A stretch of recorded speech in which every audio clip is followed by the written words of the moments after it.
Hello everybody, and a very warm welcome once again to the Dubai Duty Free Tennis Center, where you join us for day 2 of competition in the 2025 IBA Men's World Boxing Championships.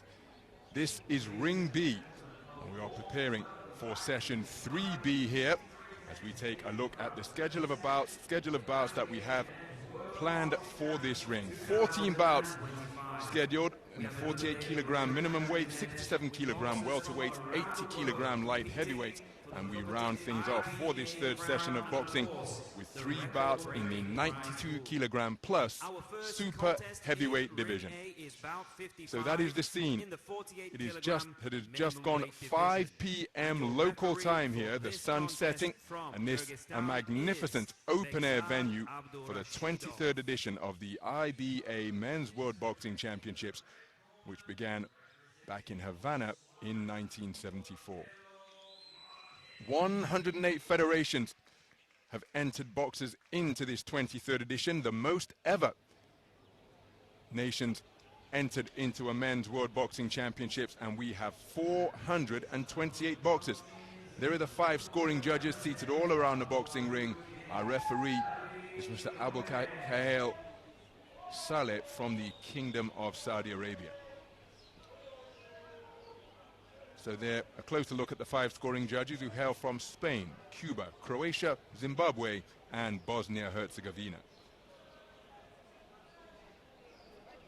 There's also action on an alternative stream from Ring A, but our focus of attention right here at the Dubai Duty Free Tennis Center is on Ring B, and the boxers making their way presently to begin the men's 48 kilogram tournament. Saleh Abakhail, Saudi Arabia. Into the red corner, please welcome the boxer representing Kyrgyzstan, Anvarzhan Khodzhiev.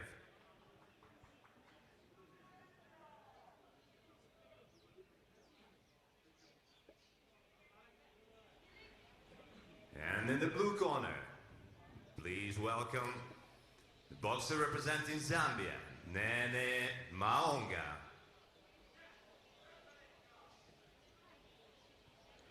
Judges: Judge 1, Spain; Judge 2, Cuba; Judge 3, Croatia; Judge 4, Zimbabwe; Judge 5, Bosnia-Herzegovina.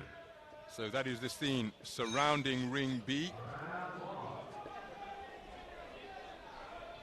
Boxers just making their way towards their place of business, and there is Anvarzhan Khodzhiev, 23 years of age, part of a 12-strong Kyrgyzstan boxing team. 22 boxers comprising the 48 kilogram minimum weight bracket. And the man in the blue corner is Nene Maonga.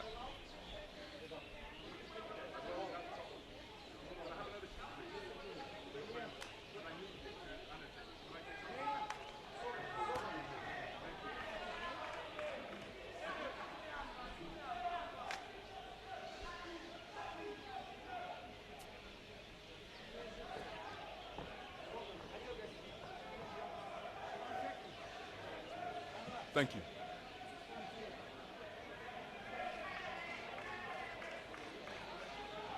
So just ensuring that all of the officials and judges are in place and as they should be as we prepare to get this 48 kilogram minimum weight bout underway.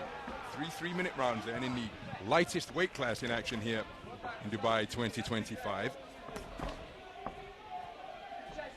And this a contest between boxers from Kyrgyzstan and Zimbabwe. And the boxer wearing red, just gliding out of the neutral corner back to the space of center ring, is Anvarzhan Khodzhiev, 23 years of age, part of a 12-strong Kyrgyzstan boxing team.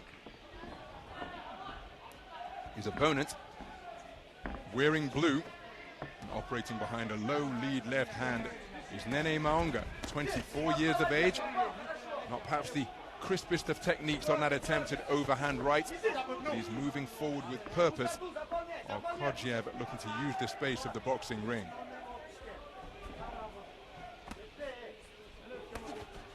Again, you can see that roundhouse right. It's almost like he's bowling a cricket ball. If you're familiar with that sport, wherever you're tuning in around the world, it's looping in from the shoulder rather than pushing off the back foot. Maonga. Check left hook with a scoring shot, celebrated by the raising raising of the right hand.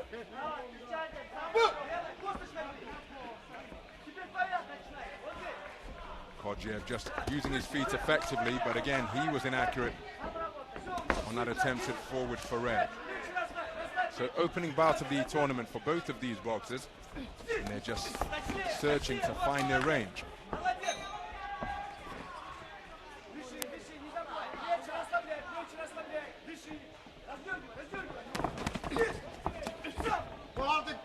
So fully committed attack from Maonga.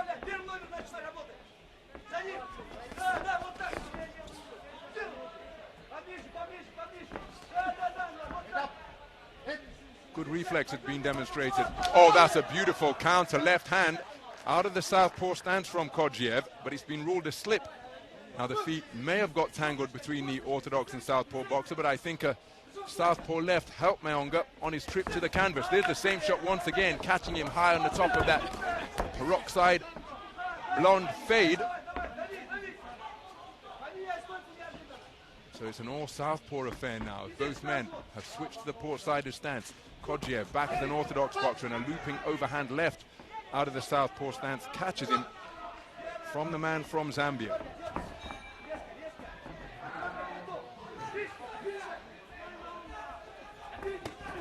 Hard right hand driven into the body out of the southpaw stance by Maonga.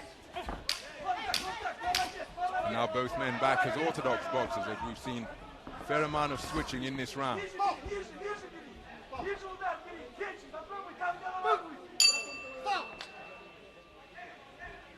So a reminder that we have 5 scoring judges seated around the boxing ring. We take a look at some of the action from the opening round.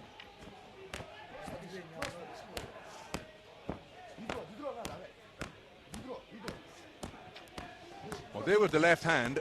Again, didn't land with the glove. It was the inside of the wrist, seemingly, that caught the man. But I've seen those scored as knockdowns.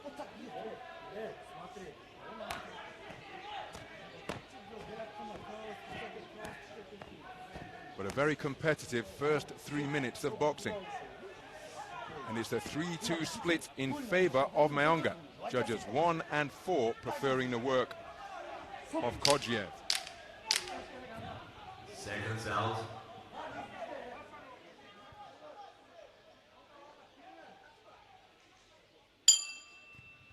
Round 2. So into the second round then. Both men coming out as orthodox boxers, and having conceded the first, Khodzhiev just seemingly keen to establish himself more in the middle of the boxing ring. He scores with a good backhand to the body. Second global title for second global championships this year for Khodzhiev, as a counter right hand from him off the rope sees him buckle to the canvas from a hard charging forward foray from Maonga. Khodzhiev competed in the World Boxing Championships in Liverpool earlier this summer. It's his second appearance at an IBA Championships, having fought. Oh, and another left jab with the feet crisscrossing, sending Khodzhiev to the canvas for the third time. Excuse me, the second time in this round. It was Maonga who took a trip to the canvas in the opening round, but none of the knockdowns have been ruled as a slip, as counts.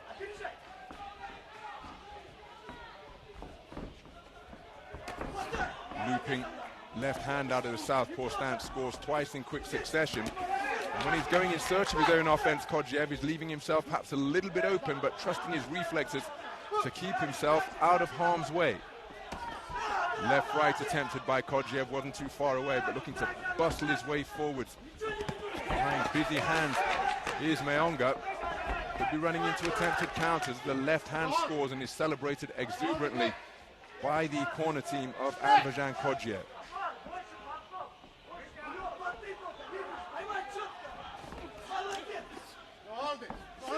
Rough on the inside between these two boxers. Maonga, the taller man, he drops down to the body effectively, and look at him keep his hands going as the gloves of Khodzhiev touch down on the floor once again.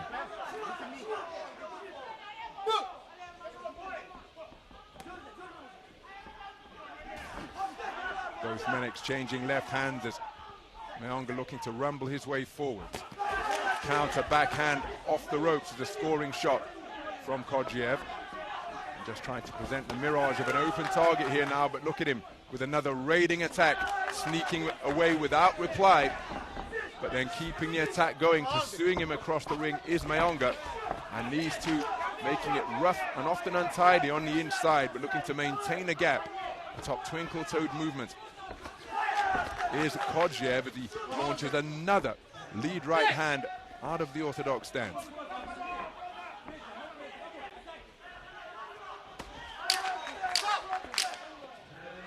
So closing seconds of this second round.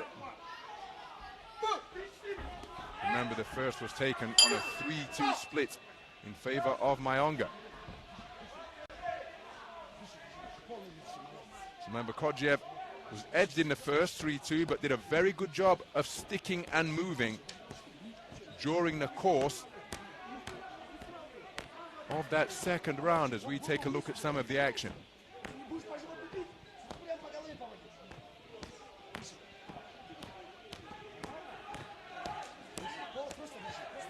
Again, the feet getting in a tangle on several occasions during the course of this second round. But he did a good job with raiding attacks, did the man in red. And he was edged out in the first on a 3-2 split, and the second was another close affair. I wonder which way the scores are going to go this time. And it's a 4-1 split in favor of Khodzhiev, giving us 4 tied scores of 19 points apiece. Khodzhiev leads 20 points to 18, having taken both of the rounds for that particular judge.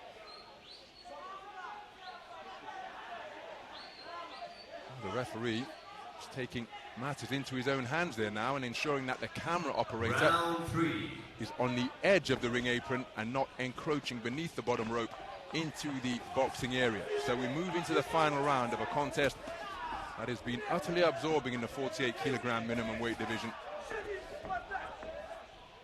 In the 2022 Asian under-22 bronze medalist at 48 kilograms, Anvarzhan Khodzhiev, part of a 12-strong Kyrgyzstan boxing team, and Zambia's Nene Maonga, quarter-finalist in the African Games last year in the Ghanaian capital. Neither man again heeding the command to stop, each one trying to fire in a shot off the break. Zambia coming here with a 7-strong team, and after 6 minutes of boxing, we have 4 scores that are tied at 19 points apiece. Judge number 1 has Anvarzhan Khodzhiev 2018 ahead after 6 minutes of boxing. It's a good right hand dug into the body by Maonga just a few moments ago.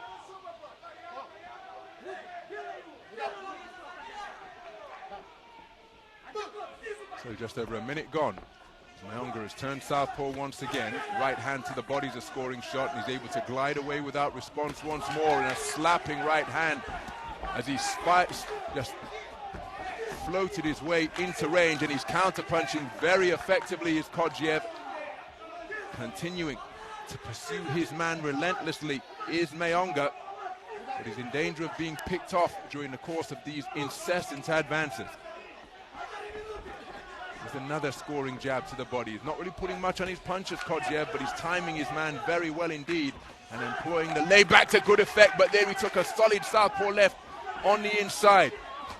Maonga continuing to pursue him out of that southpaw stance, and he's going from one set of rope to the other through this portion of the round, Khodzhiev. He's demonstrated that he's comfortable boxing off the strands, but he's inviting pressure by coming totally square on the ropes. Tries to step back in behind the left-right combination. Solid right hand again from Maonga. He's got to be careful he doesn't follow him around the ring here and seek to give the man angles and in an attempt to cut him off. And there's a cut around the left-hand side of Khodzhiev's face. The referee has now seen the injury and has called time. So who has sustained the cut?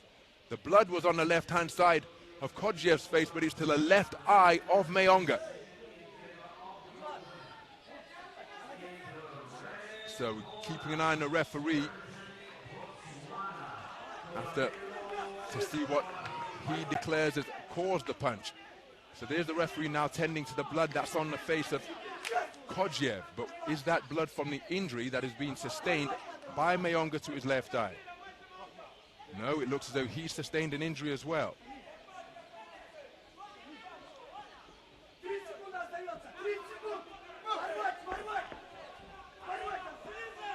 So closing seconds of the final round, and it's been a rough, tough physical affair despite Khodzhiev trying to play counter-puncher, principally off the back foot. There's a beautiful right hand left hook, and the blood continuing to flow freely from that injured left eye of Maonga, who's moving very effectively, is Khodzhiev. Remember, it was all square. Maonga could be the impression that he is the man winning, looking to make the fight, but I think the way that final round was boxed, I think it's a sharp shooting, punch-picking display from Khodzhiev that could well see him declared as the victor here. It's a very clever display of boxing. He kept his cool under fire, willingly retreating to the ropes, inviting pressure.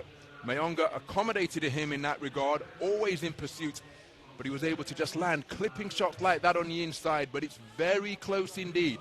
And remember, in the event that the scoreline is 3-2, the bout will be subject to bout review.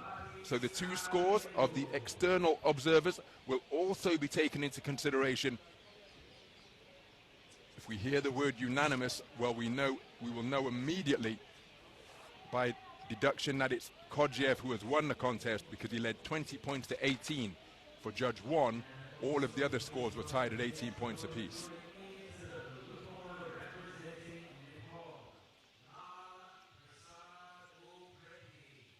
And the winner of the bout, on points by unanimous decision, is the boxer in the red corner, Anvarzhan Khodzhiev, Kyrgyzstan. So it was indeed a unanimous points decision victory for Anvarzhan Khodzhiev, which means that he took the final round unanimously, which would give us one score of 30-27 for Judge 1 and 4 other scores of 29-28 in favor of Anvarzhan Khodzhiev, the 2022 Asian Under-22 bronze medalist, through to the next round in the men's 48-kilogram minimum weight division, now through to the round of 16.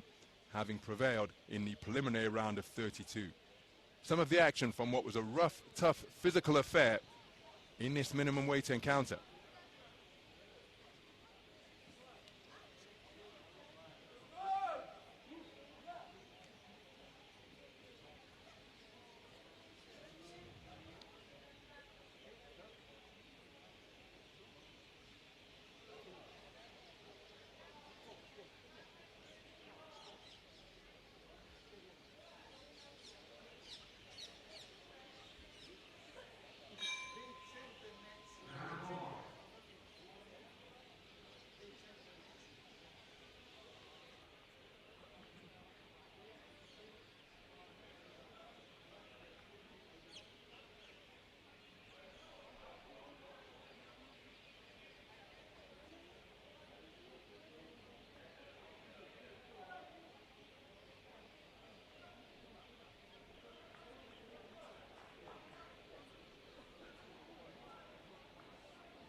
Bout number 70 on the ring B, in the weight category 48 kilograms.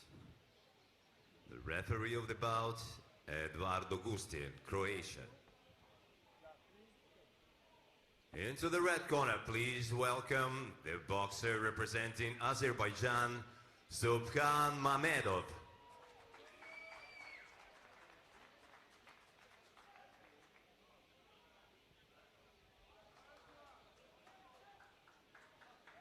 In the blue corner, please welcome the boxer representing the Philippines, Joy Canoy.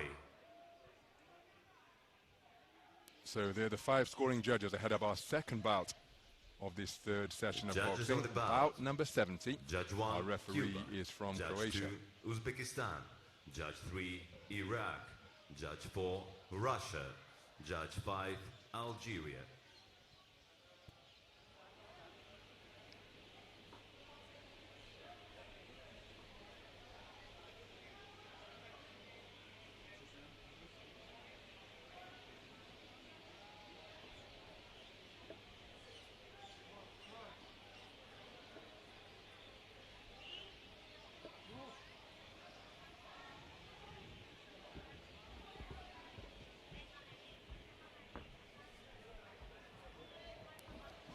So there is the man from Azerbaijan, Subhan Mamedov, just 19 years of age, and he has enjoyed a terrific summer already, claiming continental gold at 50 kilograms in Budapest. His opponent is 32-year-old Joey Canoy, a man with extensive experience in the professional ranks, here competing on the global stage at the IBA World Championships.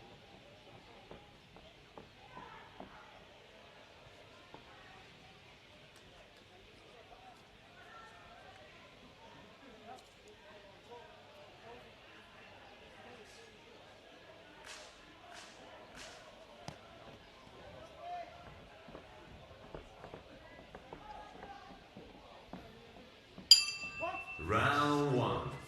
So we're underway then. 48 kilogram minimum weight action in the round of 32. A contest between boxers from Azerbaijan and the Philippines, and we have contrast in so many areas in this bout. It's the towering height of the 19-year-old Subhan Mamedov of Azerbaijan. He's the man operating out of the orthodox stance wearing red, the compact southpaw wearing blue. Is Joey Canoy, youth against experience, because Mamedov just 19 years of age and Canoy looking to get over the front foot, 32 years of age, and brings 32 fights of professional experience into this tournament. 124 with 15 inside the distance, lost 5, drawn 2, and 1 no contest, but he's put on the end of a long, stiff right cross there. And even though there is switching between IBA boxing and professional boxing and Olympic Games and professional boxing as well, in many respects, they're entirely different sports. The 12 rounds of professional world championship boxing and a comparative 3-minute sprint as a right hand and left hook make it first and third boxing from Mamedov. But Canoy trying to close the gap, 2-phase attack there, saw him get through with one of his cluster of punches.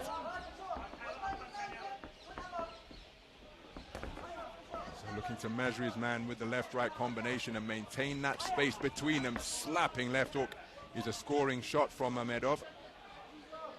And the tactics, well, plain to see, because somehow Canoy has got to close the gap, and he did so there with quick feet, digging in a good left hand to the body. So Canoy just reading that right hand lead that was attempted by Mamedov, but he couldn't read that right hand to the body. Left hook to the head and another good right hand driven in. So putting his punches together effectively is Subhan Mamedov. Looping left hook, not too far away. Canoy responded to make it an exchange, but then the final hook was slung in from Mamedov to give him the first and final words in the trade-off once again. Solid right cross, catches the southpaw, and he goes in search of his get-back. But there you see the difficulty of the task that faces him. He's got to somehow close the gap against an opponent who enjoys far greater height and reach, and he's beginning to put his punches together now. Well, that's the second time that Mamedov has given Canoy a little love tap. He's working that bolo shot effectively, digging down to the torso of the shorter man.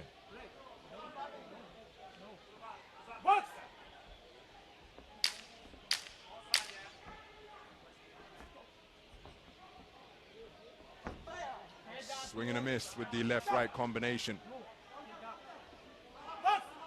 from Mamedov. And there's the bell to conclude the first round. Now, I happen to think that the man in red did the far more consistent, more effective work over the course of the first 3 minutes. But remember, IBA live scoring is in effect here. But there's an example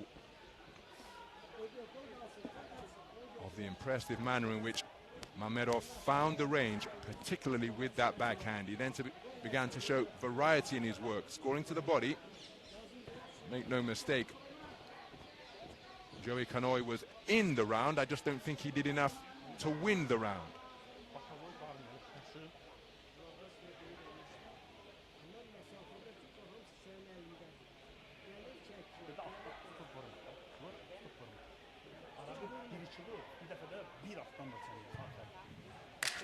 Second out.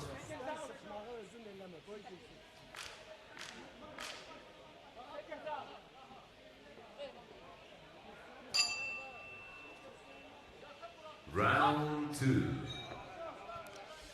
So we move into round number 2. Mention the fact that Subhan Mamedov has enjoyed a golden summer already. He comes out firing behind that backhand, but there, looking to put his punches together in combination fashion, is Canoy.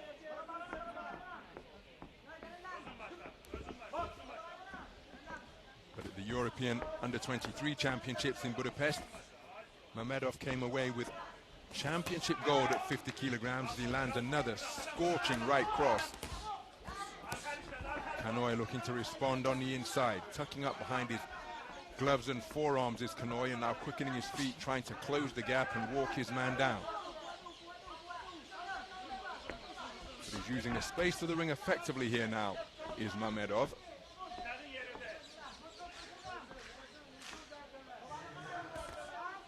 Got to keep that head movement going, has Canoy, because standing there stationary like that, he's just presenting target practice for the tall, sharp-shooting orthodox boxer. Counter left hand not too far away from Canoy.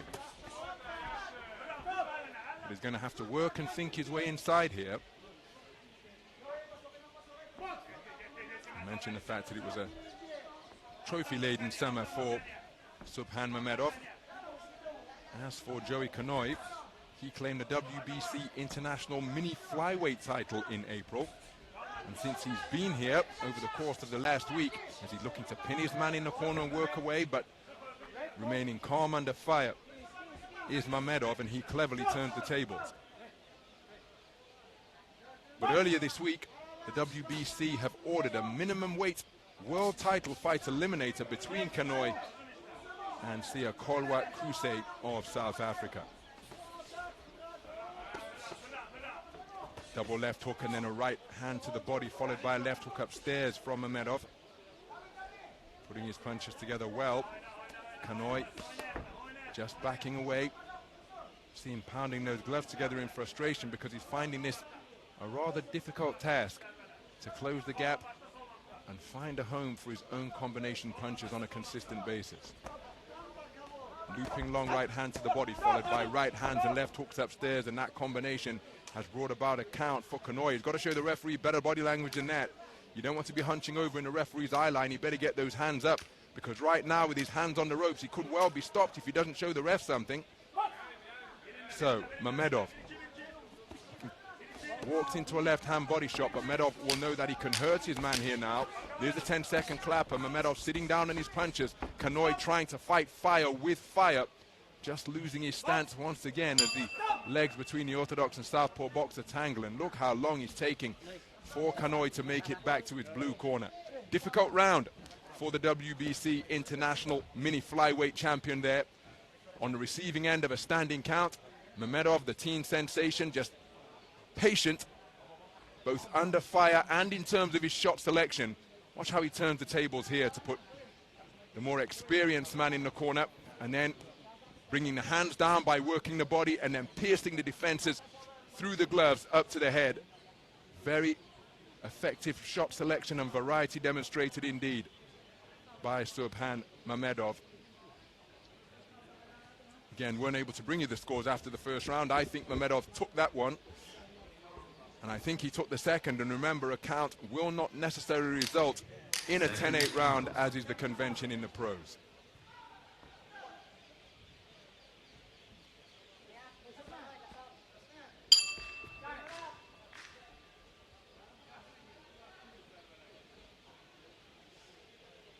So too much moisture and petroleum jelly on the face of Joey Canoy. They were trying to keep that core temperature down. It's a beautiful early evening here, just past 5:30 p.m. local time in Dubai. The sun setting and perfect conditions for outdoor boxing. Well, Mamedov just asserting his authority further, and it's the second standing count, and Canoy disappointed. But he's got to remain concentrated here, engage with the referee, get those hands up and show that he's ready to go. Because if he's doing this, it could look as though he's a little bit reluctant. So 2 8 counts administered in the direction of the professional boxer from General Santos City, Joey Canoy. 1 in the second round, 1 at the start of the third. And now he faces an uphill task if he hopes to be declared a victor on points here. Needs a massive final round there. He brings an overhand left into play, but it was landed with the inside of the glove. Reaches for a left hand to the body, but good use of the feet by Mamedov to make his man fall short. Oh, that's a wonderful right cross, and he doubled it up, did Mamedov, then weaving in the pocket to render the punches of Canoy inaccurate. And look at Canoy coming forward in windmill-like fashion, only to be picked off by a left jab once again. Impressive composure being demonstrated by Subhan Mamedov. Nice movement in the pocket from Canoy. But remember, he needs a massive final round. And through this point in the round, not producing what he needs, having been given his second standing count of the contest. But of course, one of the beautiful things about this beautiful sport of boxing is that everything that has gone before can be wiped out in an instant with a single sweetly timed shot. So Mamedov can almost afford to enter bout management mode here now. Remember, 22 boxers in the minimum weight division. So 5 victories required if you start in the round of 32 to win gold, as Canoy just doubled over by a body shot to the belt line once again. Beautiful body shot dug in, and it brings about a stoppage, taking punishment to both head and body from the teen sensation from Azerbaijan. Subhan Mamedov worked his man over with real effectiveness right from the opening bell, barely breaking a sweat here in the early evening twilight. And an impressive performance by the 2025 Under-23 European champion. Joey Canoy, the WBC International Mini Flyweight champion, tried his best to close the distance, but he found it too difficult a puzzle to solve, and that was the contest in microcosm. Him coming forwards, but finding his man had ghosted away, and then put on the end of hard, straight shots to the head, bolo punches to the body, and that variety demonstrated by the man from Azerbaijan, bringing about a stoppage. By referee stopped the contest is the boxer in the red corner, Subhan Mamedov, Azerbaijan. So Subhan Mamedov through to the round of 16, where he will face off against a man from Kyrgyzstan, Anvarzhan Khodzhiev, who just got the better of Nene Maonga in the round of 32. That promises to be some contest, and it's up next, and the passage secured for Mamedov with a very impressive display indeed.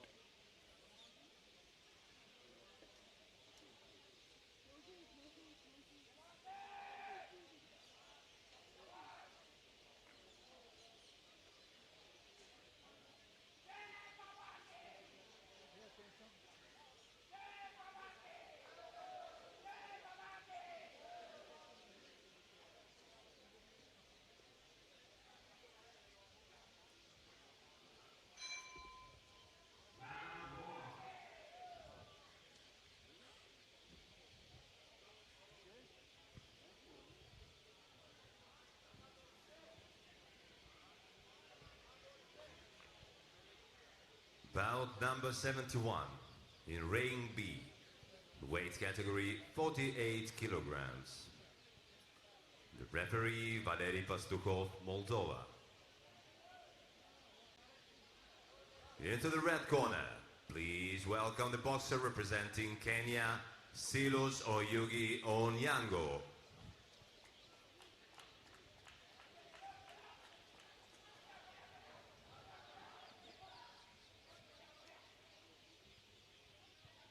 And in the blue corner, please welcome the boxer representing Sri Lanka, Danil Hasika TISSAARATCHY.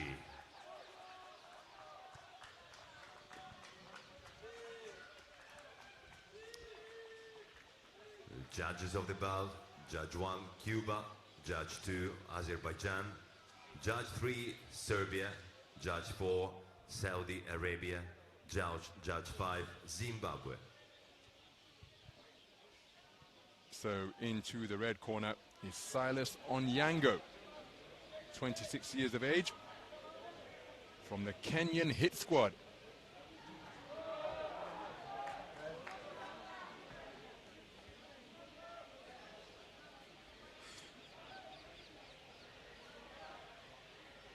Valery Pastuhov is the third man in the ring.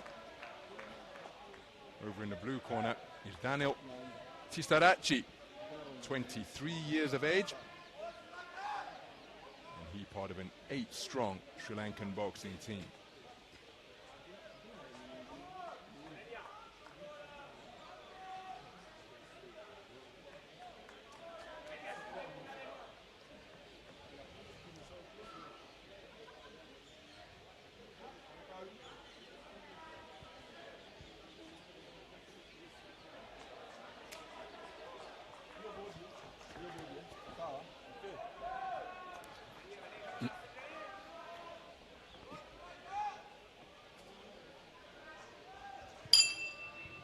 Round 1. So this is action in the round of 32 in the men's 48-kilogram minimum weight division. Contest between boxers from Kenya and Sri Lanka. A compact figure wearing red is Sylus Onyango, 20.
in the round where the infringement happened.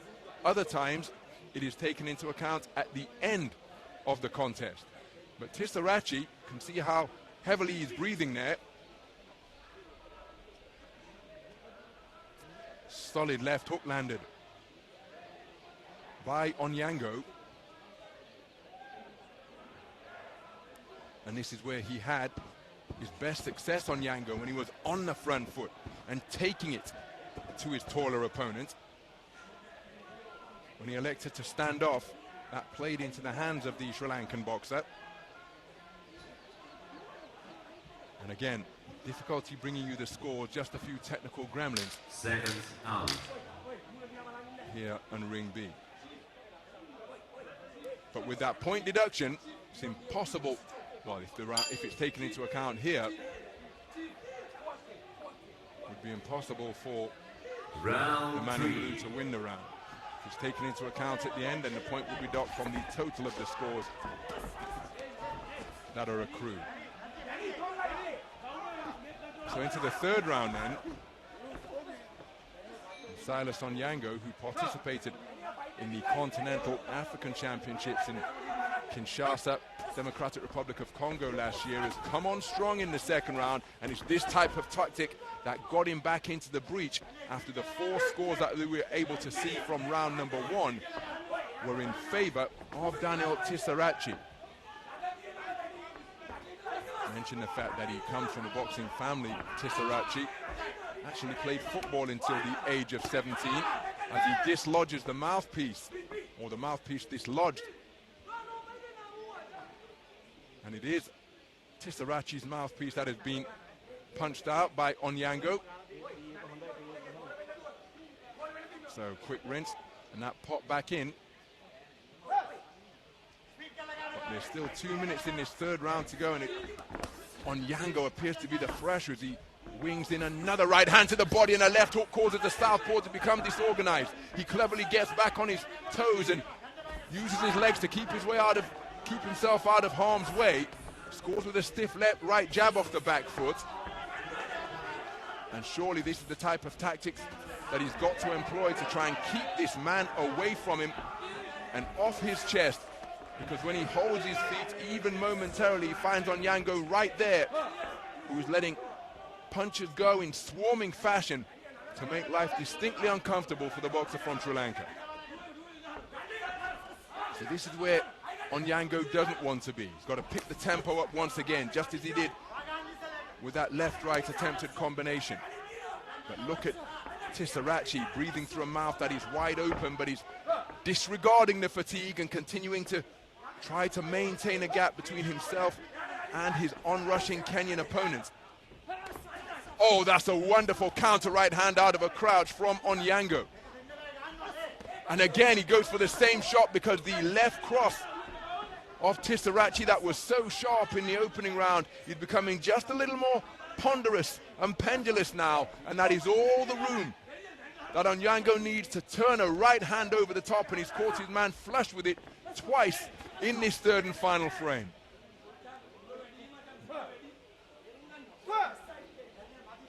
So final 30 seconds of the round.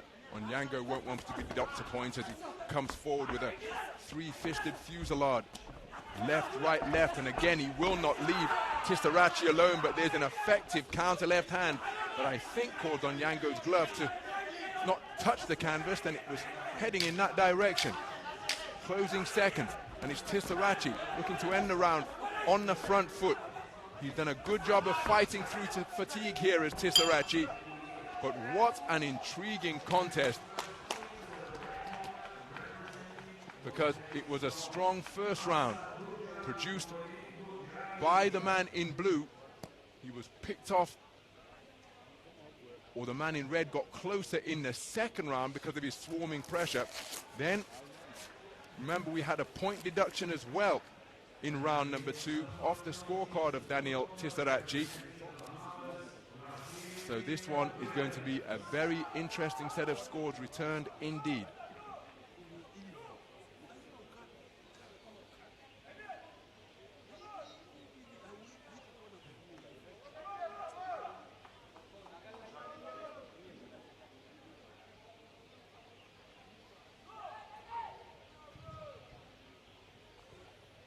the winner of this bout, on points by split decision, is the boxer in the blue corner.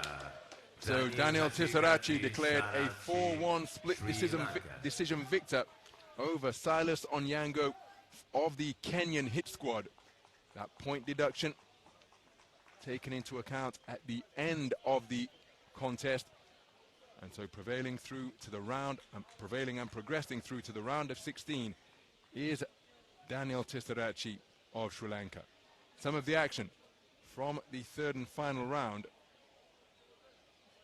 where Onyango never stopped pressing, but he managed to do a good job of overcoming a bad patch when he was picked off by a couple of right crosses in the final round, TISSAARATCHY, but he got his boxing back together to end the stanza on the front foot and working his straight shots effectively.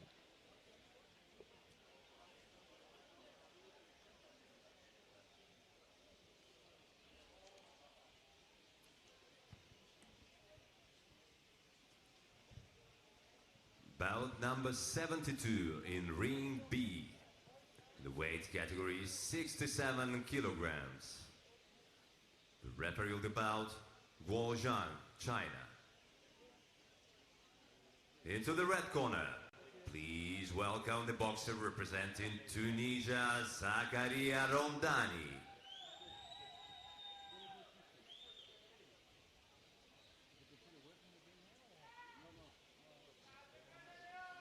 And please welcome into the blue corner, the boxer representing Cambodia, Sophors.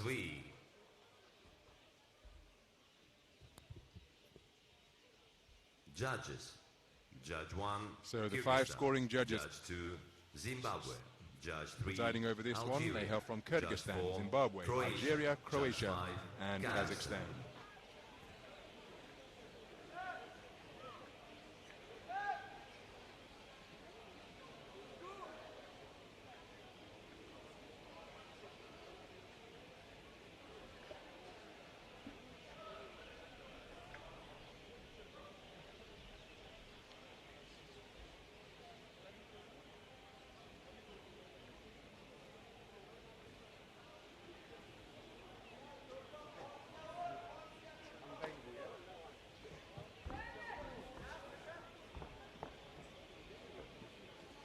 So there is 22-year-old Zakaria Romdhani. Romdhani comes here as a tournament number 5 seed. His opponent is 25-year-old the Sophors from Cambodia.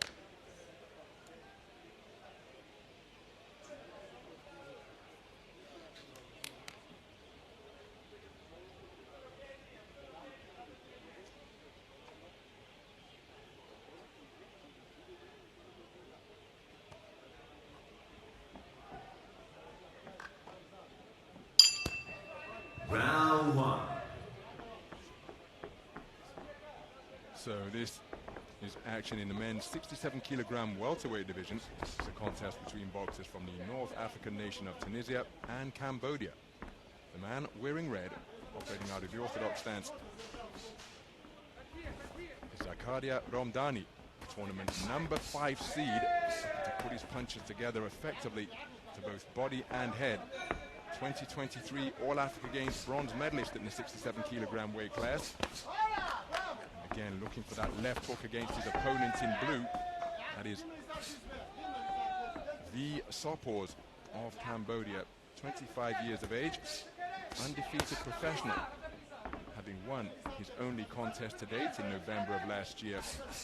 But he's the reigning national champion, having taken 67-kilogram welterweight gold in the Cambodian National Championships in 2024.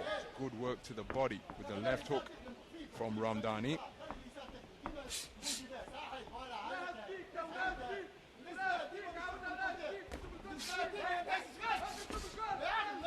Good double jab from Romdhani, sees him drop down and score the second one. There's a good right hand to the body and left hook to the chin from Romdhani, and then really putting some pop on those straight punches between the defenses of Sophors is Romdhani.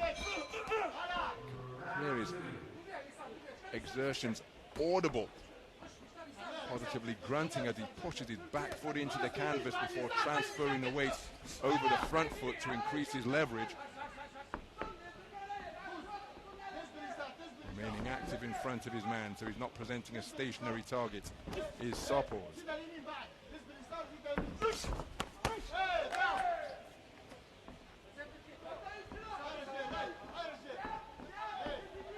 So the boxer's just feinting on the edge of range, left jab to the head, right cross to the body from Romdhani.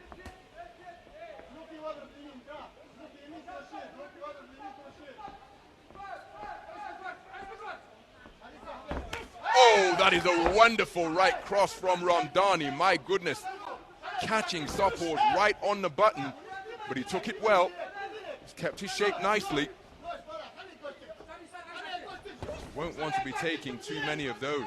The jab was used as a rangefinder in there. The same combination once again. The jab not necessarily landing, but could well be blinding Sophors and presenting an opening for that backhand to follow through. He's touching his man with the double jab right hand on that occasion, Romdhani.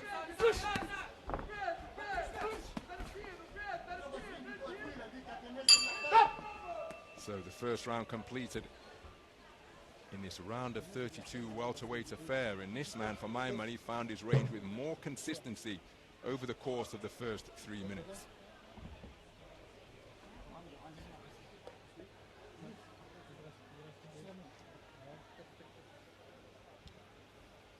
Showed good variety in his work to land with left hooks,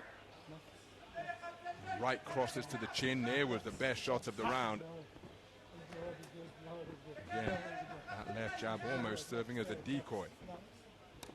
And it's a clean sweep of the cards in favor of Romdhani after the first round.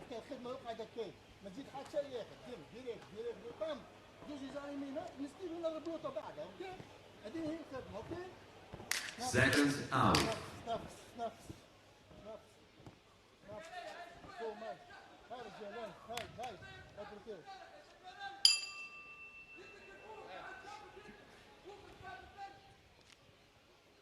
Round 2.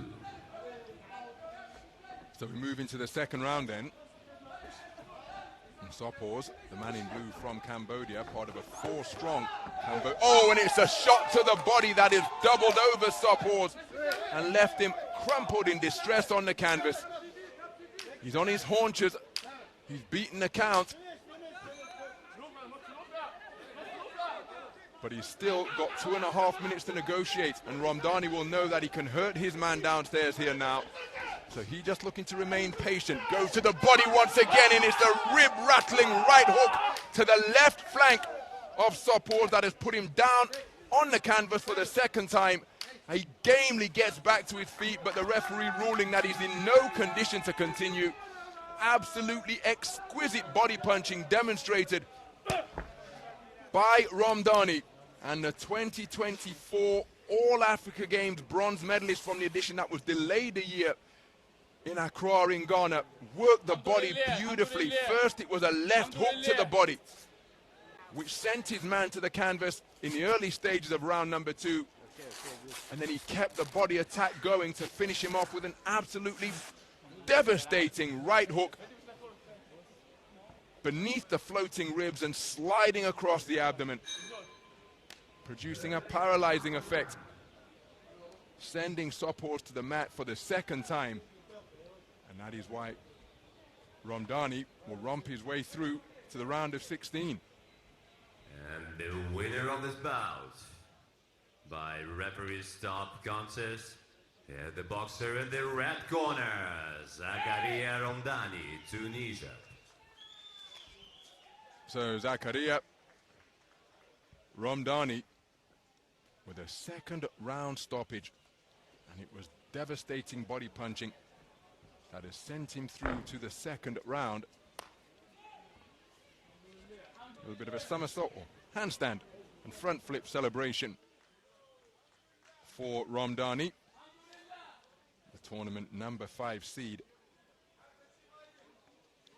with a very impressive display to open his account here at Dubai 2025.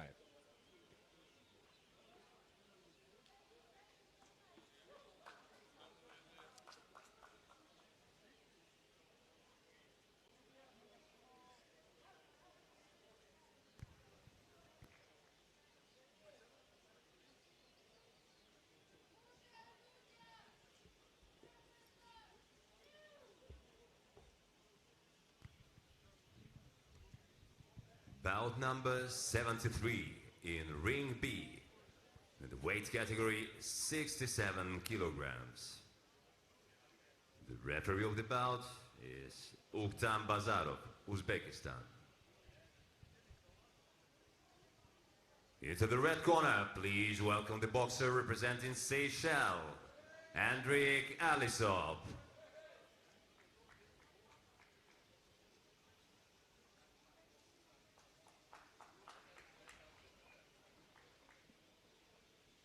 And his opponent in the blue corner, please welcome the boxer representing Uganda, Bob Gerald Turyatemba.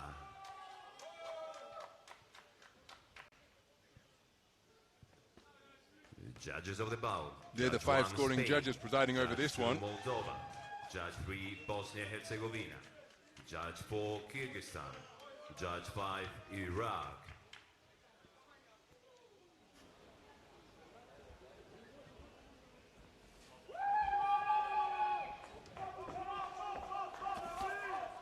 So into the boxing ring is Andrik Allisop, a 32-year-old from the Seychelles, part of a 3-man boxing team. His opponent is 22-year-old Bob Turyatemba of the Ugandan hit squad, of the Ugandan Bombers.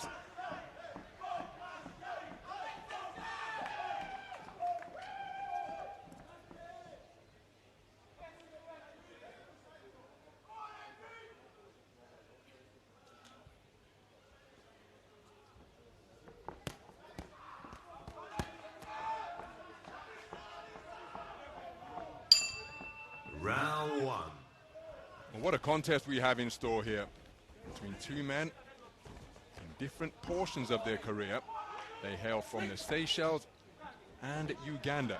The man wearing red, operating behind a low-held guard and a wide-legged stance, is 32-year-old Andrik Allisop. And if you're a fan of IBA boxing, you will perhaps know all about this man, 2-time Olympian, having represented the Seychelles on the Olympic stage in 2012 and 2016, but the man who is showing no respect for his reputation, marching his way forwards, is Bob Turyatemba of Uganda. He just 22 years of age, come to the ring with a perfect professional record, 13 fights, 13 wins, and in those victories, 7 of them have come via the short route for a 54% KO ratio. Made his debut in December of 2023. His last bout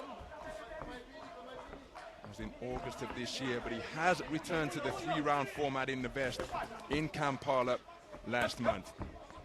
That was over 5 rounds, interestingly enough, and he scored a stoppage in the 4th. But the man sporting the buff-back hairstyle, just bobbing and weaving on the edge of range before being driven back to the ropes, is Andrik Allisop, the 2-time Olympian. And he returned to the boxing ring last month after 6 years away. Last boxed competitively in 2018. So that his return to the ring is something deeply personal. Oh, that's a wonderful left cross, and now it's a firefight with Allisop on the ropes. So not going to be fazed by what he's seen, but how effective and locked in will his timing be after so long away from competitive action. The desire will be there, the know-how will be there, but will the timing enable him to demonstrate the abundance of knowledge that he has acquired over the years? Returning fighters to the ring, often feel better than ever. Because the body has healed, after training has been put down for a while, all of the little oh, that's a wonderful right hand from Allisop, and he scores with a slapping left hook on the inside, but Turyatemba just walking through them. But even though boxers can feel fresh and fantastic physically, sometimes the ring rust can just rob them of their timing, but Allisop seems to be finding his timing the deeper we go through this opening round. It's a rough, tough contest, this one. And solid shots being slung in by Turyatemba. Allisop keeping his cool under fire, swaying on the ropes. And a hard-hitting conclusion to that opening round.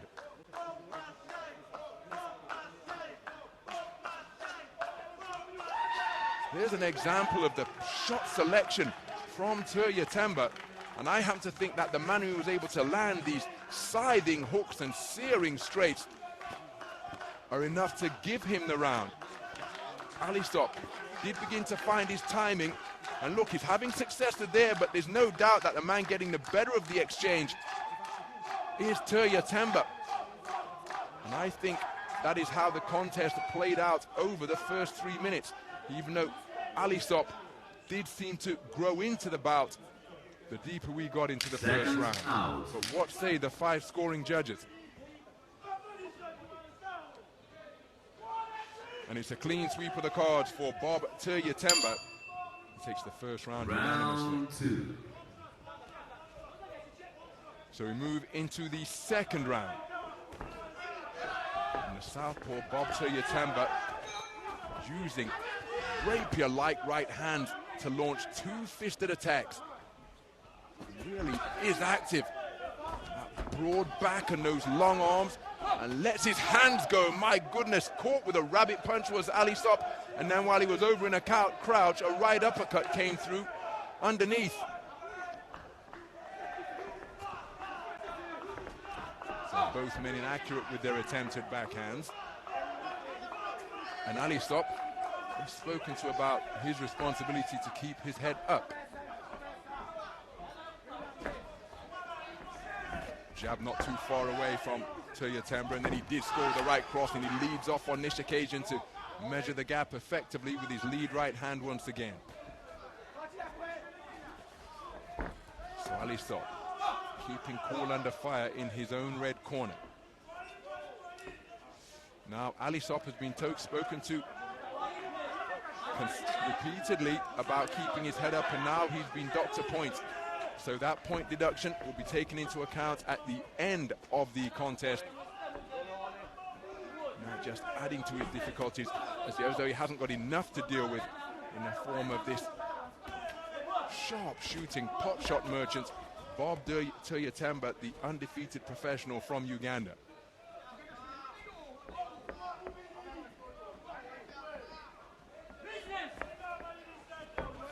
So both men rendering the other inaccurate. Clever two-shot combination on the inside from Allisop, and just driven back to the ropes. Again, there's no panic in the work of Allisop, such is the hard-earned experience that he has built up over the course of that career of multiple Olympics cycles and 2 Olympic appearances. But he is being kept near the perimeter of the boxing ring here. Oh, that's a wonderful right hook, and another power-driving right hand goes through from Turyatemba once again. And Allisop square on the ropes. Again, the expression never changing, but he's been pushed further and further to the margins of this contest because his successes fewer and farther between, as good work to both head and body from Turyatemba. Now it's his turn to be spoken to about his responsibility to keep his head up.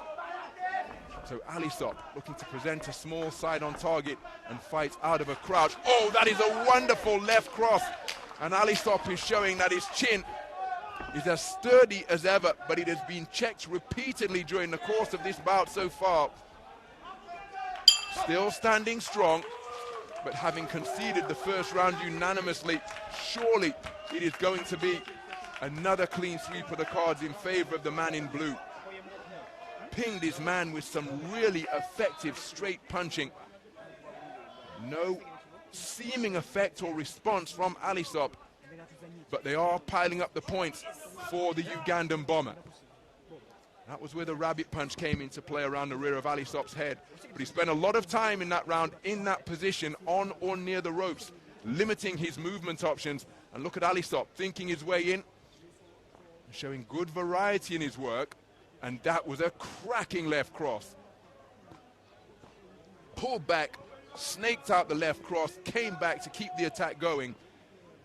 2 rounds completed and both of them taken unanimously in favor of Bob Turyatemba. Judge number 3 scoring the second round of a 10-8 margin. And remember, a point deduction has been taken Round 3 from Andrei Allisop in the second round for not keeping his head up. So as we move into the third and final round, Andrei Allisop is facing an uphill task here. Turyatemba's mouthpiece has just been dislodged.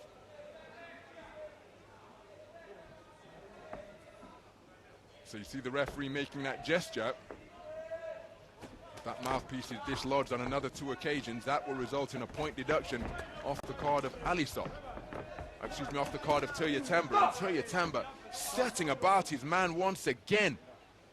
Now he's been spoken to in no uncertain terms about keeping his head up. So, borderline blow. Allisop not making a meal of it. Just give him some time to recover.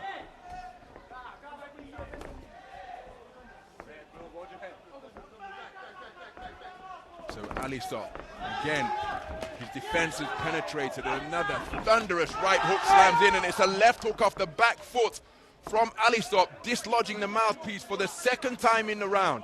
So, got to keep his jaw clenched here, because in the event that another shot dislodges the mouthpiece of Bob Turyatemba, I think he's going to be docked a point. Now bear in mind that Andrei Allisop was docked a point in the second round for failing to keep his head up, as straight punches coming out in piston-like fashion from Bob Turyatemba. But the mouthpiece being punched out or spat out on one more occasion will probably result in a point deduction off the card of Bob Turyatemba, as he gets through with a southpaw left hook, then working the body. Keeping his cool under fire is Allisop, but he's coming out second best in these trade-offs here. And Turyatemba just keen to free his arms and get back into the fray. Walks in behind a right jab. Beautiful, educated right cross fired from Allisop. Tried to follow up with a right cross left hook. Now I think that's going to be the final talking to about his responsibility to keep his head up in the direction of Turyatemba. Allisop showing his poise and his ring craft here, but I just don't think he's done enough or has been doing enough. I don't think he's done enough to get himself back into the contest here. But he's always a threat, because he's demonstrated some really educated punch picking as he's driven back towards the ropes once again, as another stiff left cross caused his knees to dip momentarily. And now, for all the poker space that he's able to demonstrate, all of the experience of Andrei Allisop being put to the test here, because he's been hit hard and often. And now you can see that he's in danger of taking a trip to the canvas at the hands of this hard-hitting southpaw from Uganda.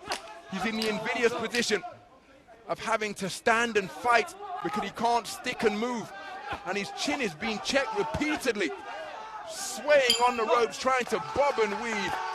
And that, a very good 3 rounds of boxing produced by Bob Turyatemba. It's a long, lonely walk back to the red corner for the 2-time Olympian Andrei Allisop. He gave it absolutely everything on his return to the ring after a 6-year absence. But he found Bob Turyatemba in terrific mood in his opening bout of Dubai 2025.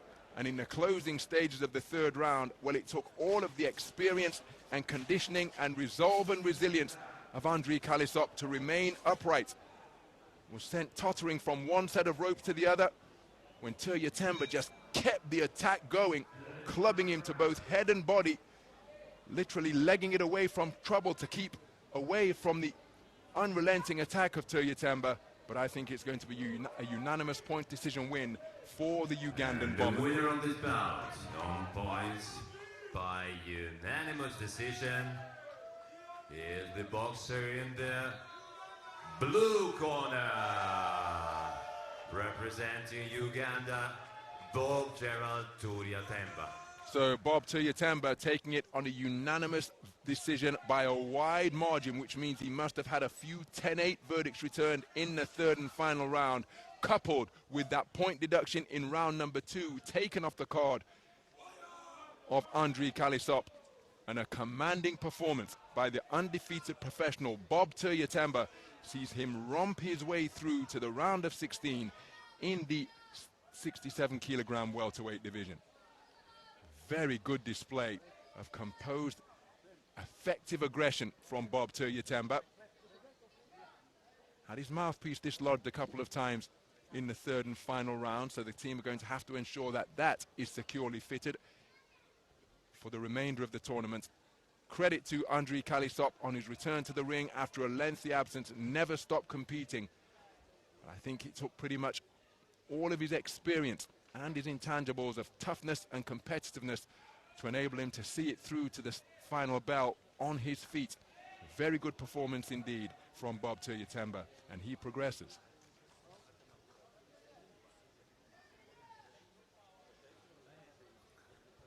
Bout number 74 in ring B, the weight category 67 kilograms. The referee, Jose Juan Romero Hernandez, Spain. In the red corner, please welcome the boxer representing Mongolia, Yandos Askhar.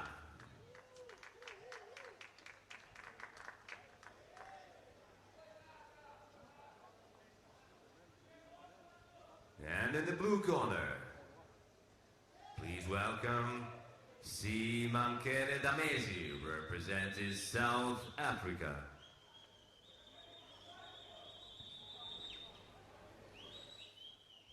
Judges: Judge 1, Algeria. Judge 2, China. Judge 3, Saudi Arabia. Judge 4, Serbia.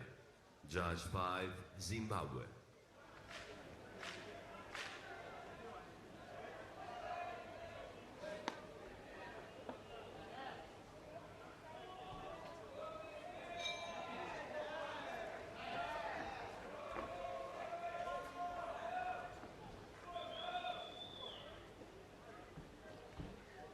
So there is Yandos Askhar, 23 years of age,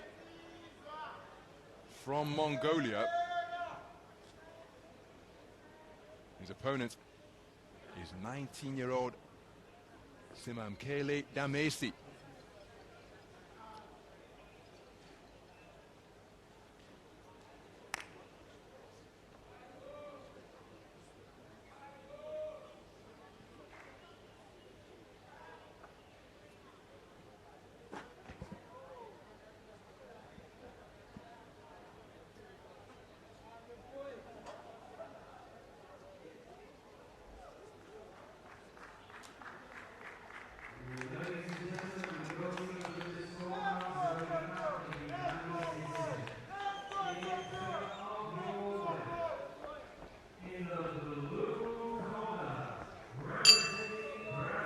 Round 1. So this is action in the round of 32 in the men's 67-kilogram welterweight division, contest between boxers from Mongolia and South Africa. The southpaw wearing red is Yandos Askhar, 23 years of age, part of a 6-man Mongolian boxing team. The southpaw wearing blue is Simankere Damesi, 19 years of age, and he part of a 4-strong South African boxing squad. Greater depth of experience in the resume of Askhar. 2019 Asian Youth Bronze Medalist at 64 kilograms at the edition held in the capital of his home country, Ulaanbaatar. He was ringside in Kielce 4 years ago when he made it through to the third preliminary round of the World Youth Championships, in that edition held behind closed doors in Poland. So Damesi from the Overstrand Whale Boxing Club, making his IBA World Championship debut. Counter right hand is an effective shot. During the course of that cluster, shot straying into kidney punch territory from Askhar.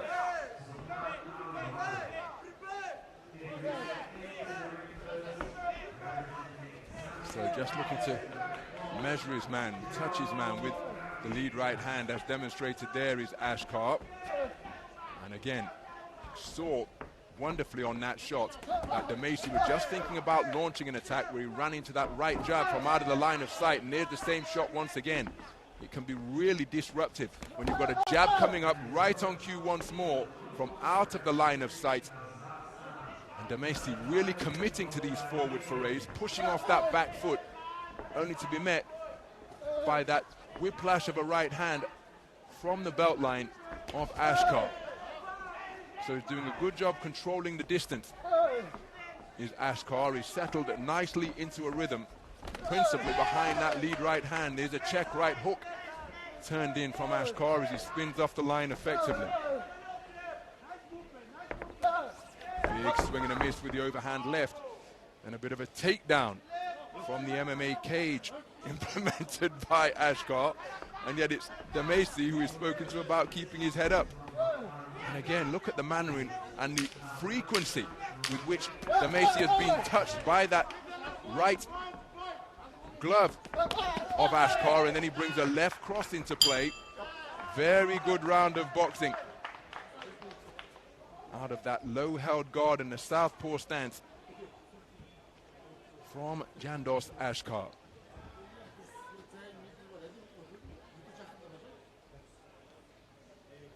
Controlled the action and the distance effectively behind that lead right hand did Askhar.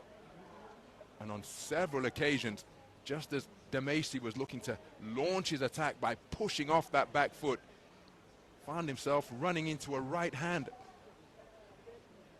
Not a shot that's likely to hurt him, but it is a point scoring punch, and it can be an irritating nuisance as well. So a clean sweep of the cards in favor of Askhar after the first round.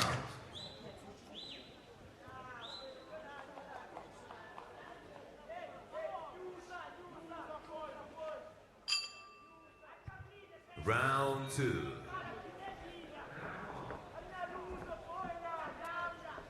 So we move into the second round.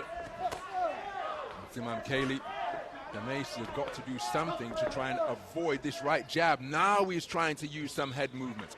As you see, Askhar just spoken to about long bridging his man. That's an illegal tactic where you hold out the lead hand.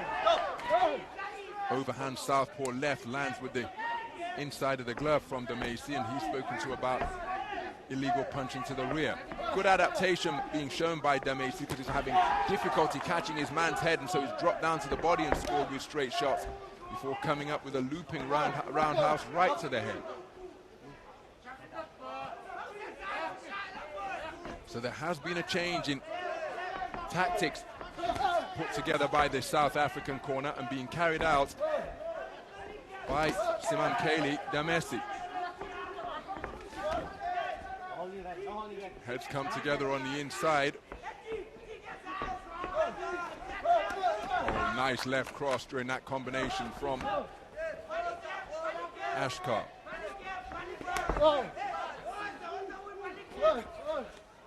So Askhar seeking to use the space of the boxing ring. Left cross was a scoring shot, followed by a flicking right which followed.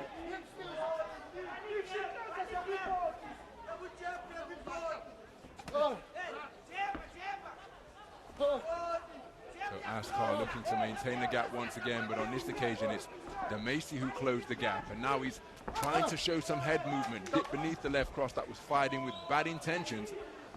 It's Askhar who's taking the longer route around the boxing ring, so he's breathing through a mouth that is open now, looking to bustle his way forwards. Have a bobbing, weaving advance. Oh dear me. Well, point deduction for not keeping his head up, taken off the card of Simam Damesi. So that point deduction will be taken off the point tallies at the end of the contest. It makes life very difficult indeed for the South African boxer in blue.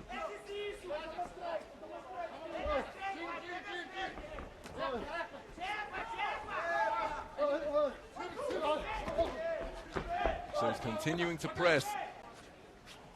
Here's Damesi. But keeping the movement going to just glide around the boxing ring. Very good effectiveness. Is Askhar.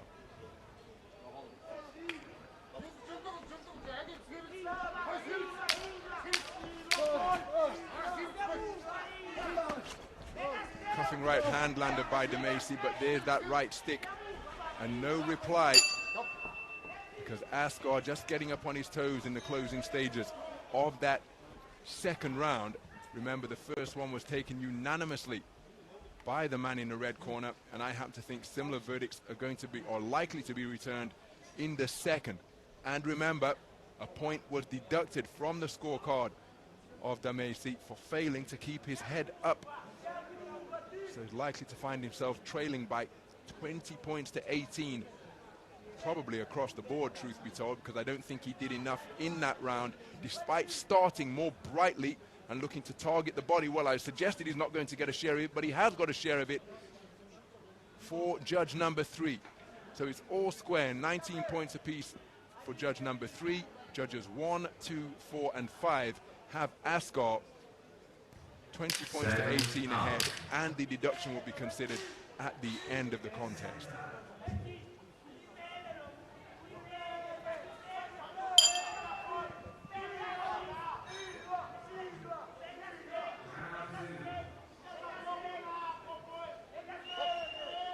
Round 3. So we move into round number 3, and Damesi, trailing 20 points to 18 for 4 of the 5 judges, has come out aggressively, looking to increase his tempo and punch output. This is precisely how Askhar boxed. Overhand left, not too far away from Damesi, because he needs a massive final round here to get himself back into this contest. A knockout or several knockdowns. And he's going about his job with real purpose here now, Damesi. And you see, roundhouse right to the scoring shot from the man in blue. But he's going to have to keep the referee happy here, and indeed the scoring judges. But he knows that he's got the insurance of a 20 points to 18 advantage on the scorecard, plus the point deduction to be considered at the end. But he's going to have to engage on occasion. Can't just run for 3 minutes. This is the sweet science of boxing and not athletics. He's doing a good job moving, but there has to be some hitting as well. Big swing and a miss with the right hook from Damesi. There have been precious few scoring punches landed in this round from Askhar. And again, the onus is on Damesi to do something different, and he's fully aware of that, and that is why he's come out in storming fashion right from the bell to begin round number 3. But he's very much in bout management mode here now, because he's making his man miss. He's not particularly interested in completing the equation and making his man pay, Askhar. Here's a scoring right jab from the man in red, and he's just looking to show the referee that he is indeed engaging. But for the most part, having just put that little cameo together,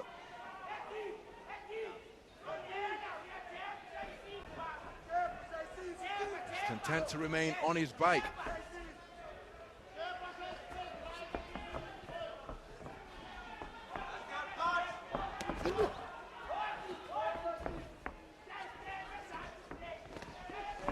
a very difficult assignment this in the third and final round, because he's trailing by 20 points to 18 for judges 1, 2, 4, and 5. There's an overhand right out of the southpaw stance that wasn't too far away.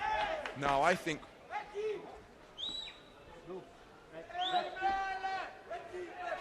well, a cut to the left eye, a cut to the left eye. I'm keeping an eye on the referee, and he has bumped his latex-clad knuckles together.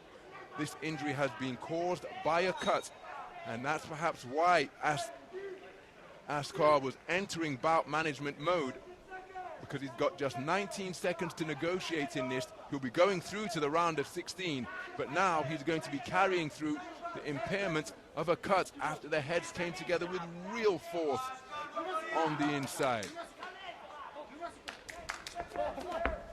But that injury will encourage Damesi further, and he's really going for it here now in the closing seconds of this third and final round. Oh, that's a beautiful southpaw left off the back foot from Askhar.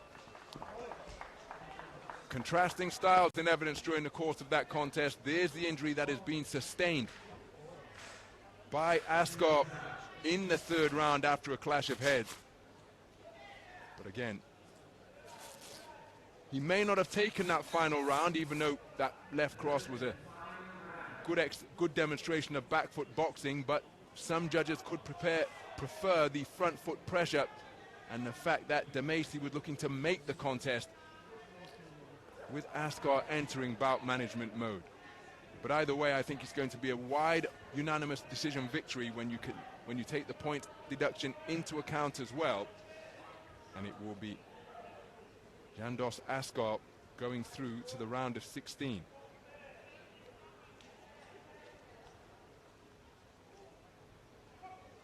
The winner of this bout, on points by split decision, is the boxer in the red corner, Jandos Askhar.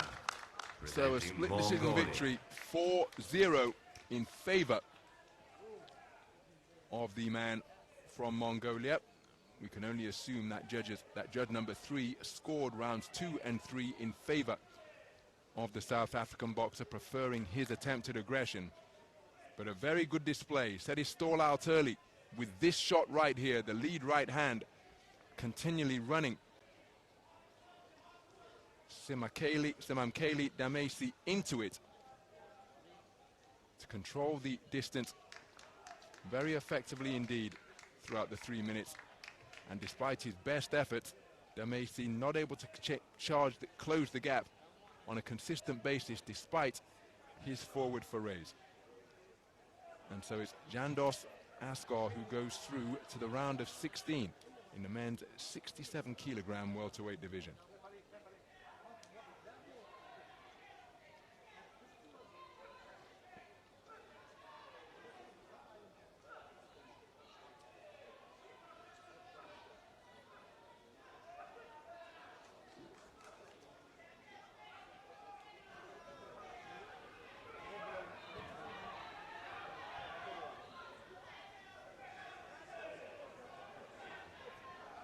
Bout number 75 in ring B, in the weight category 67 kilograms.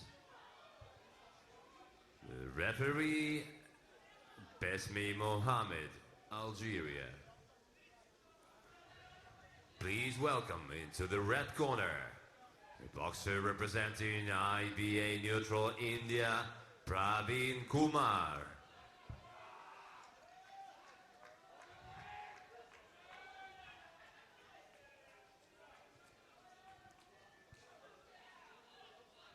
And in the blue corner, please welcome Alexandru Paraschiv, Moldova.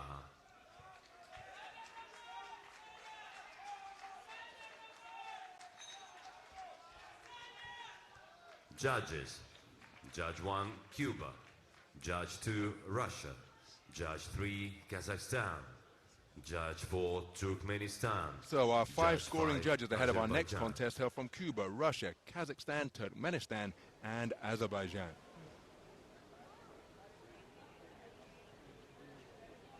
We remain in the round of 32 in the 67 kilogram welterweight division, and there is 22-year-old Praveen Kumar.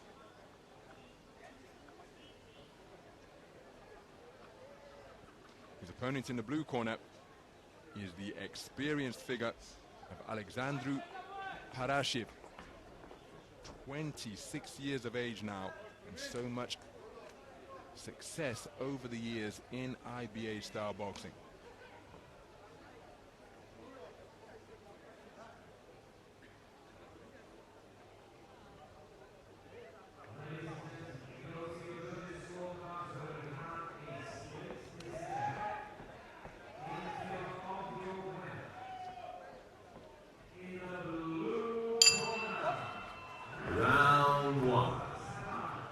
So we're underway then.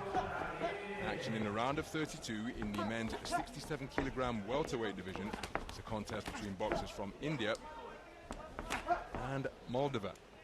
The man wearing red is Praveen Kumar, 22 years of age, part of a 13-strong, full-sized Indian boxing team, a boxer in each of the weight classes being contested here in Dubai. His opponent, the southpaw wearing blue, is Alexandru Paraschiv, 26 years of age. He part of an 8-deep Moldovan boxing team, and he comes to the tournament as the number 4 seed. Moldova's Boxer of the Year in 2024. Two-time medalist in the European Championships, having upgraded his 2022 bronze from the edition in Yerevan to silver in the event last year in Belgrade.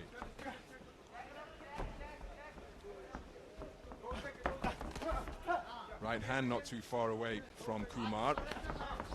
Good right jab in response from Paraschiv.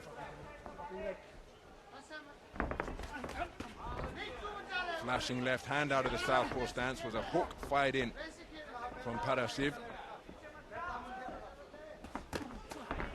Just finding the range with that southpaw backhand now.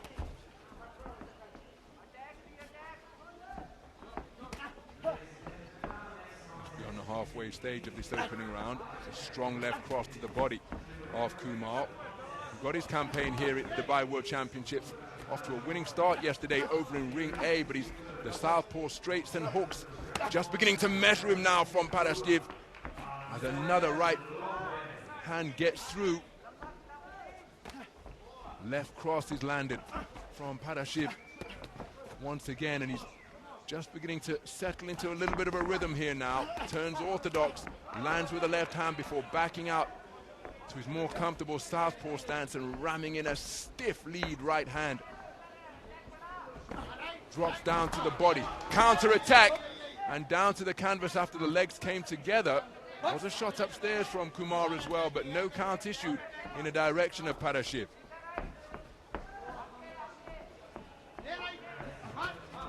Attempted right hand bolo shot to the body from, oh, that's a cracking left hook, and another one from the southpaw stance. 2 left hands in a row, just disrupting the boxing stance of Praveen Kumar.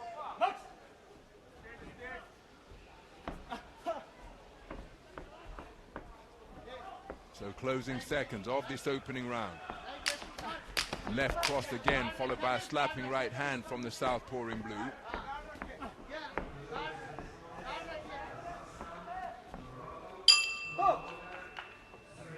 Very good round of boxing, competitive, but I happen to think that it's the man in blue who did the more effective work over the course of the 3 minutes. And just began to consistently find his range out of that southpaw stance.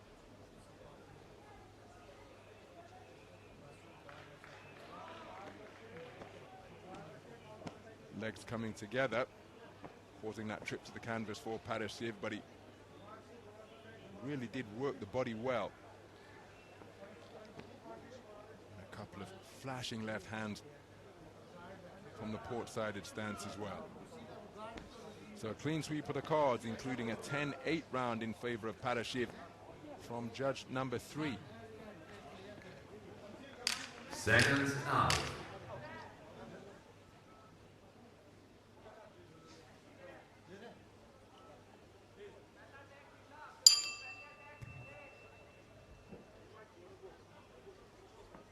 Round 2. So moving to the second round then. Praveen Kumar brings, oh, it's a flashing right hook again from Paraschiv, followed by a right jab as the two men just on the edge of range as Kumar goes in search of a right cross. Nice defense with the left glove from Paraschiv to ward off the incoming backhand from the Indian boxer. He got his pro career after a winning start after a successful debut in September, winning on points over 4 rounds against a fellow debutant in Delhi. And again, he prevailed by abandonment against the man from Afghanistan, Aman Yawari, over in ring A yesterday. That abandonment coming at the halfway stage of round number 2. So he's already got into the flow of making weight and getting past the doctor here at Dubai 2025, but he's got his hands full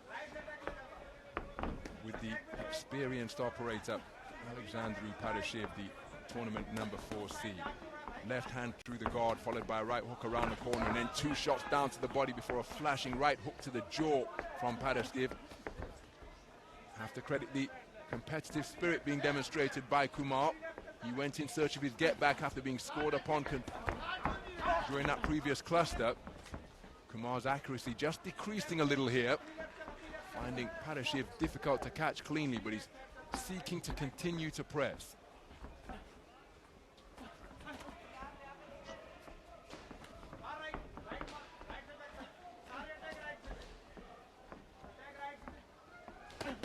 Sumptuous left hook to the body, right hand over the top from Paraschiv. Operating as an orthodox boxer now and hits his man with a jarring left jab. Now he's back as a southpaw.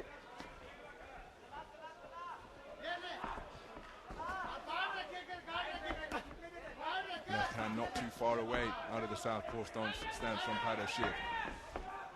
Kumar continuing to press, but hasn't really found his range on a consistent basis. Another good right hand is sunk into his body, Kumar. Paraschiv doing an outstanding job keeping the movement going, both counterclockwise and clockwise, keeping Kumar unsettled as he looks to plant his feet and let his own hands go. So the man just on the edge of range, looking to establish his left hand, is Kumar. There's a beautiful 2-shot salvo, which continued after a body shot. And 2 hooks rattling against the jaw of Kumar. Stout punch resistance being demonstrated by the Indian boxer. But with 2 rounds completed, surely that is a commanding lead on the scorecards now for Alexandru Paraschiv in the blue corner. There's an example of how he was able to mix up his attacks, going down to the body, coming back with strong straights to the head.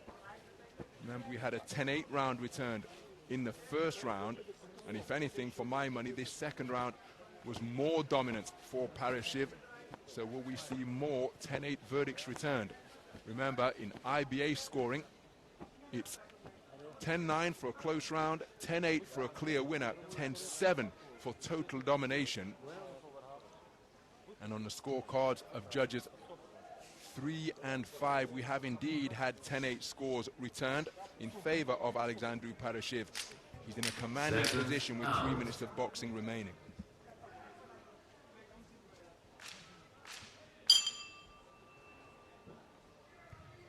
Round 3. So into the third and final round, Alexandru Paraschiv has just slowly turned up the temperature during the course of this contest.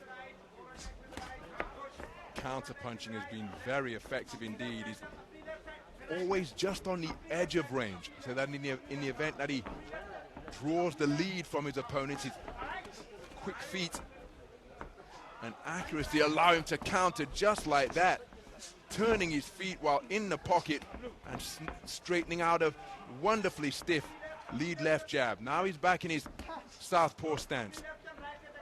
And Kumar, credit to the man for continuing to compete and try to find the success that he so desperately needs, having conceded the first 2 rounds unanimously. 2 10-8 scores in rounds 1 and 2 for judge number 3, a 10-8 score in round number 2 for Judge 5. So he's trailing by some distance on the cards. And he needs a massive final round to get back into contention. That's what he's going in search of. But Paraschiv controlling this one. He's the more experienced man, remember. And he's bringing that experience to the fore here. But there is an example of the desire of Kumar. Looking to walk his man down, backing up, operating out of the half-cover guard now, protecting his torso with his forearms. But look at that composure under fire from Paraschiv, just able to tuck up and allow the shot to go under his shoulder. There was an uppercut turned underneath, followed by a hook. Wonderful punch picking at mid-range from Alexandru Paraschiv. There's a left cross through the high-held hands of Kumar, who comes forward on legs that appeared less than rock solid. Performing the salute and getting that left hand up to the temple is Paraschiv to fend off the incoming fire.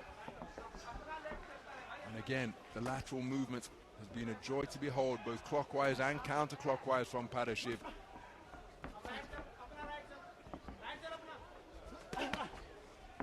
Multiple national titles under his belt.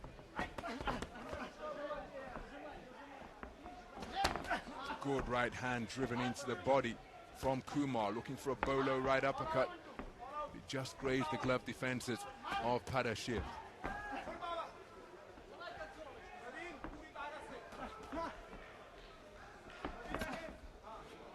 So Kumar, absolutely no diminishing of his desire. Pressing forwards, always trying to catch his man. But he's pot-shotted with real effectiveness during the course of that contest, has Alexandru Paraschiv, leading for all 5 scoring judges through 6 completed minutes of boxing. And I think that third round, despite the best efforts of Praveen Kumar, I think it's going to be a clean sweep of the cards for the tournament number 4 seed.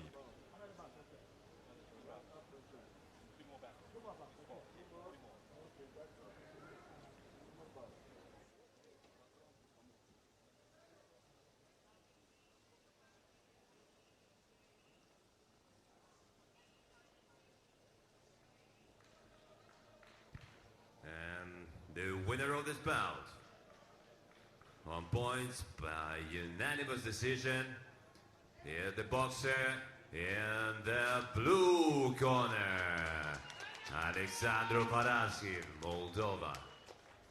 So Alexandru Paraschiv through to the round of 16 with a very impressive performance indeed. His first bout of Dubai 2025, eliminating India's Praveen Kumar, who had a good win yesterday in the round of 64, but faced off against one of the most experienced men in the division. And Paraschiv going through to the next round at the expense of India's reigning national champion at 67 kilograms.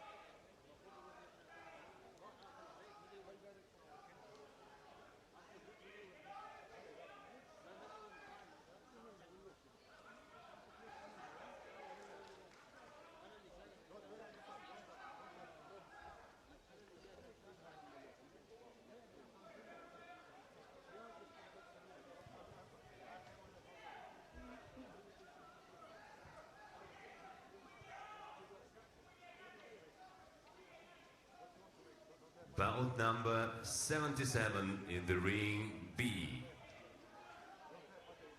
In the weight category 80 kilograms. The referee, Tina Polita, Bosnia-Herzegovina. Into the red corner, please welcome the boxer representing Israel, Danil Ilyushonok.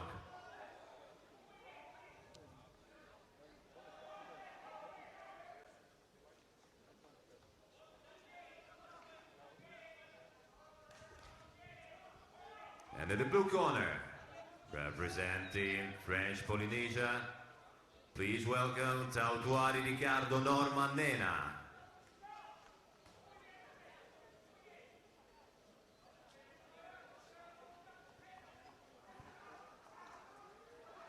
Judges of the bout. Judge 1, Saudi Arabia. Judge 2, Kyrgyzstan. Judge 3, Zimbabwe. Judge 4, Turkmenistan. Judge 5, Serbia. So it is Danil Ilyushonok, a 23-year-old from Israel.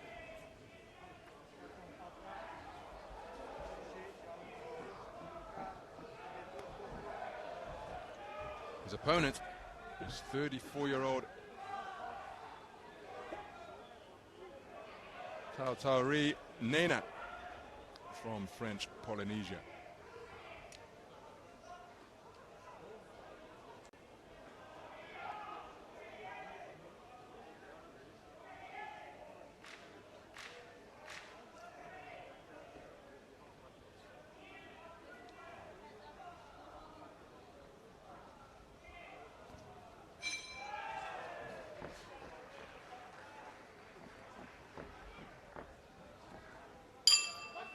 Round 1. So we have moved into the 80-kilogram light heavyweight division. This is action from the round of 32. The southpaw wearing red is Danil Ilyushonok, 23 years of age, part of a 4-strong Israel boxing team. His opponent, wearing blue, operating out of the orthodox stance, is Tautuari Nena.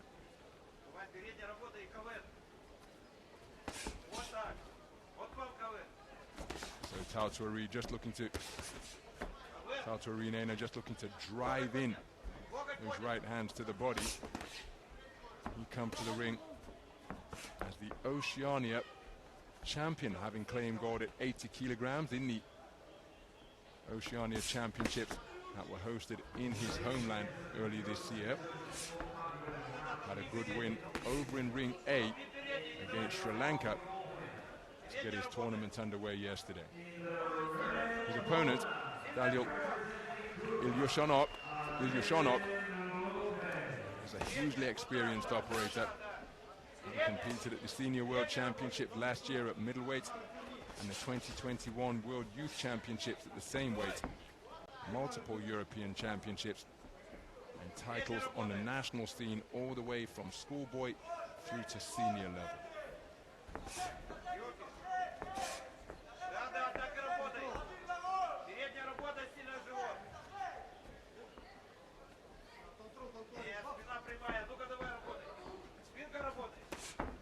Southpaw left is a scoring shot from Ilyushonok.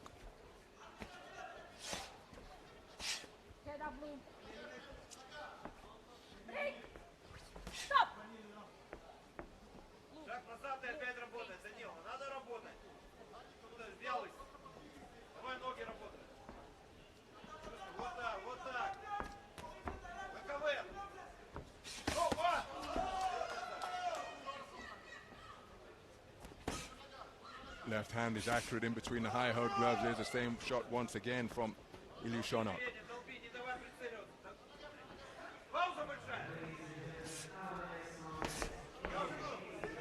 Presenting a rather static target and is sitting right in the wheelhouse of Ilyushonok is Nena.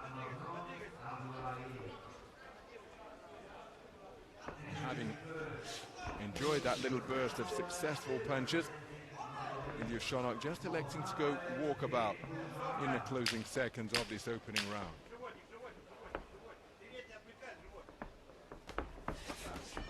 Cracking reverse 1-2, left cross, right jab out of the southpaw stance, followed by a left uppercut, right hook to conclude the round. Very patient, effective punch picking demonstrated by Danil Ilyushonok during the course of the first 3 minutes. Settled into a rhythm the more we got into the contest. Has taken that opening round clearly for my money. But Tautuari Nena was seeking to press on occasion, but then the more we got into the round, he was standing in that type of territory, right into the punching range of Daniel Ilyushonok, and he took full advantage. And unsurprisingly, he has been declared a unanimous decision victor of that opening round. 10-9 for all 5 scoring judges. Seconds out.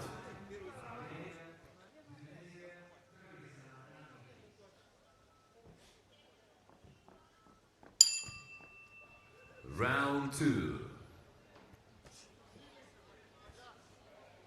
So, as we move into the second round, the onus surely is on Nena to do something different here. Because at this type of territory, he's demonstrated really precise punching, just as he's right on cue with that right jab. And Nena has got to present a different look to his man, because he hasn't made him uncomfortable on a consistent basis at any point in this contest. Left hand to the body is a scoring shot without reply from Ilyushonok. And he's almost following his man around the ring here. He's the reigning Oceania champion.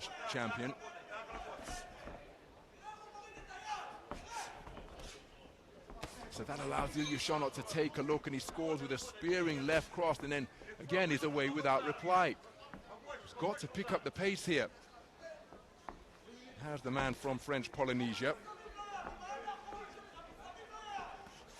Because Ilyushonok looking incredibly comfortable. Here's a forward foray from Nena. But he needs more of that. Now he's got his man against the ropes, make it a 2-phase attack. Because these single exchanges, Ilyushonok has invariably got the better of them.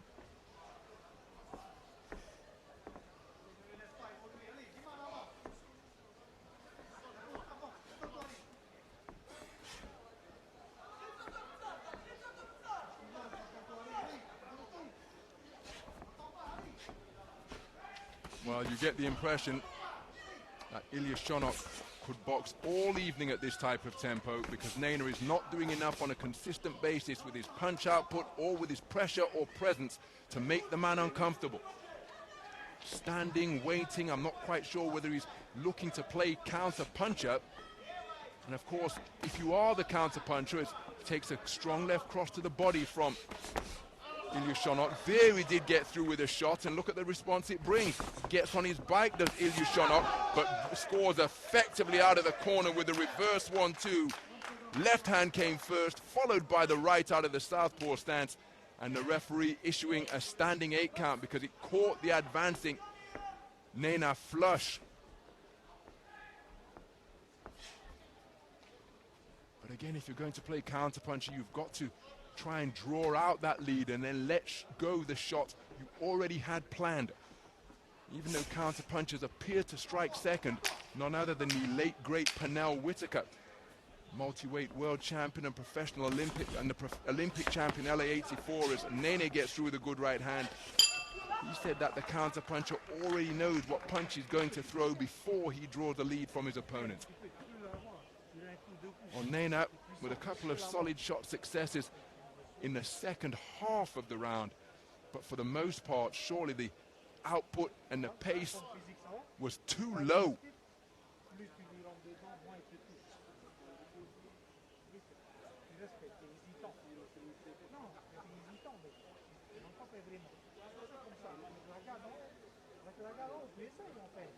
And then, in the closing stages of the round, having taken that shot, Ilyushonok scored with a cracking reverse 1-2 that brought about a standing count. Seconds out. So the second round in the book.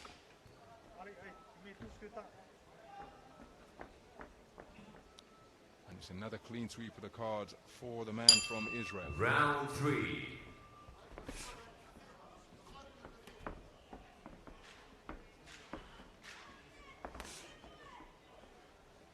So we move into the third round.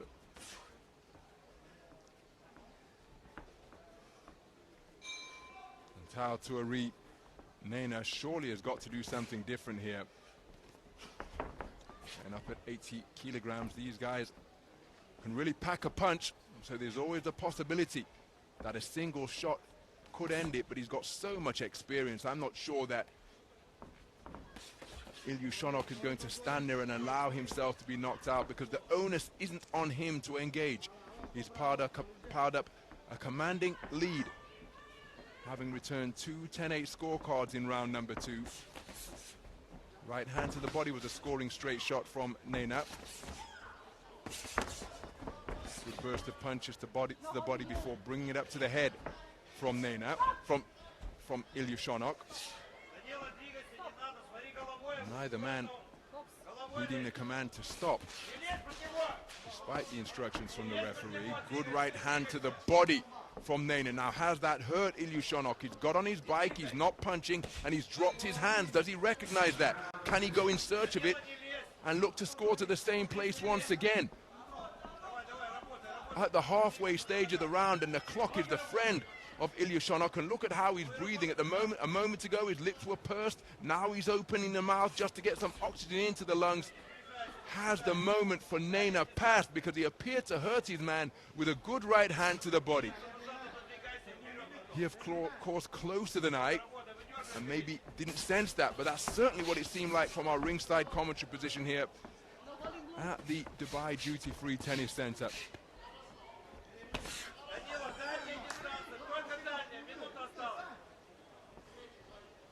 So less than a minute remaining now for Nena to try and turn things around.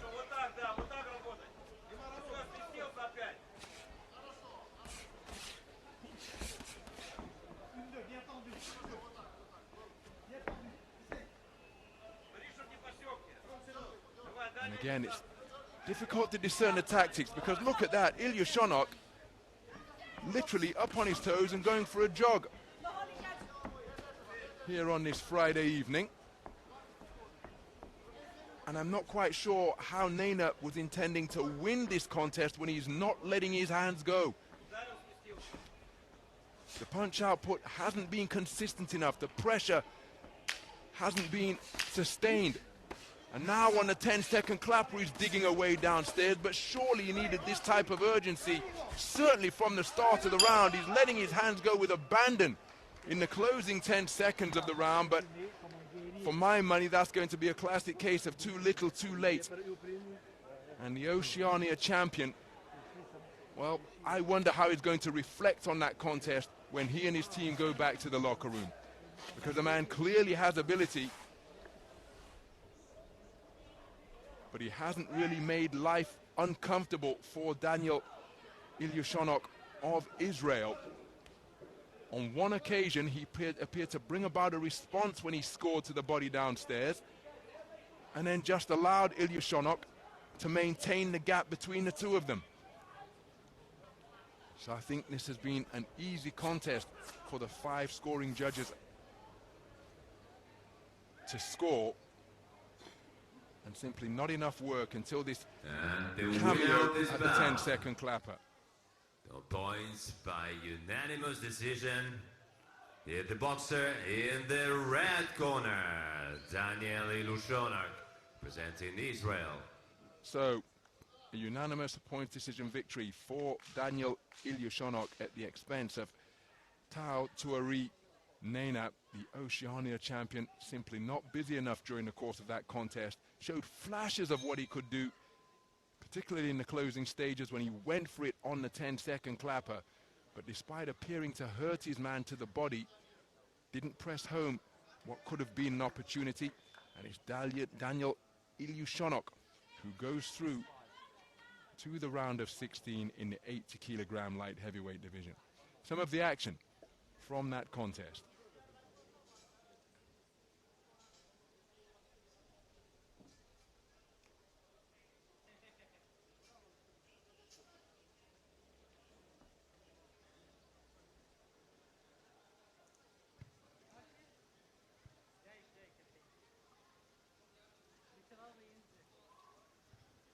Bout number 77 in ring B, in weight category 80 kilograms. The referee Uhtam Bazarov, Uzbekistan. In the red corner, please welcome the boxer representing Serbia, Artyom Agejev.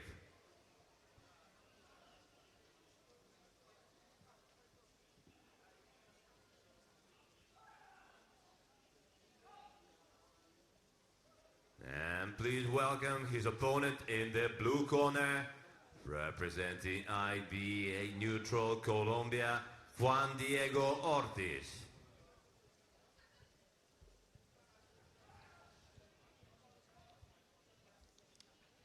The judges of the bout: Judge 1, Moldova; Judge 2, Cuba; Judge 3, Zimbabwe; Judge 4, Algeria; Judge 5, Azerbaijan. So they're the 5 scoring judges who will preside over our next contest. Artyom Agejev, 33 years of age, from Serbia.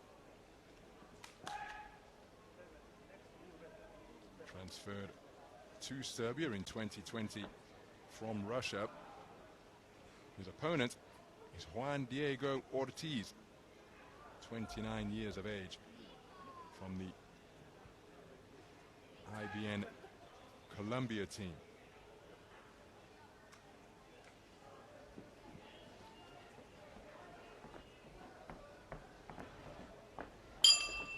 Round 1. Well, we've got an intriguing contest in store here between 2 experienced professional boxers. It's an all-southpaw affair between Artyom Agejev, a 33-year-old who brings to the ring a perfect 5 wins out of 5 in the professional ranks. Made his pro debut back in July of 2018. His last outing was in August 3 years ago. The southpaw left over the top comes from the 10-1 professional Juan Diego Ortiz from the IBA neutral Colombia team.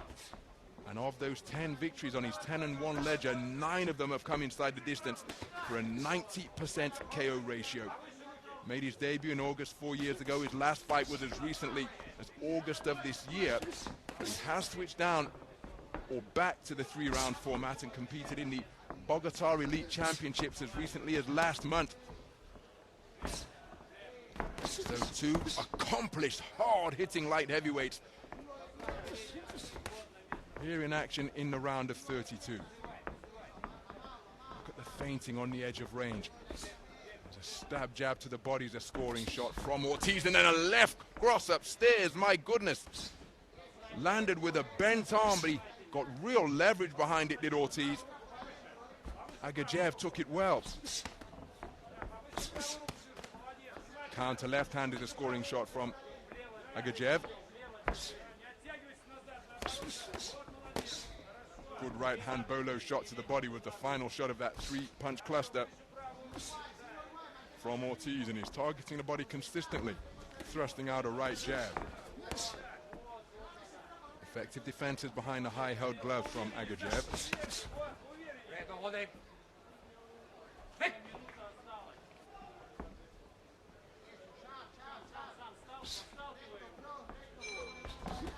Left crossed again from Ortiz.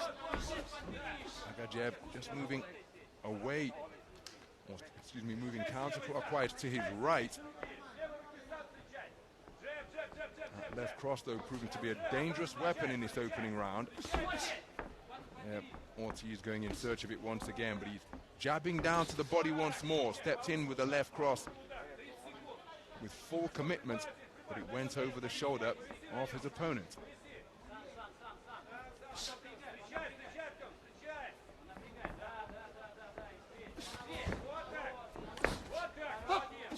Oh, now that is hitting after the command of stop from Ortiz. Closing seconds of the opening round.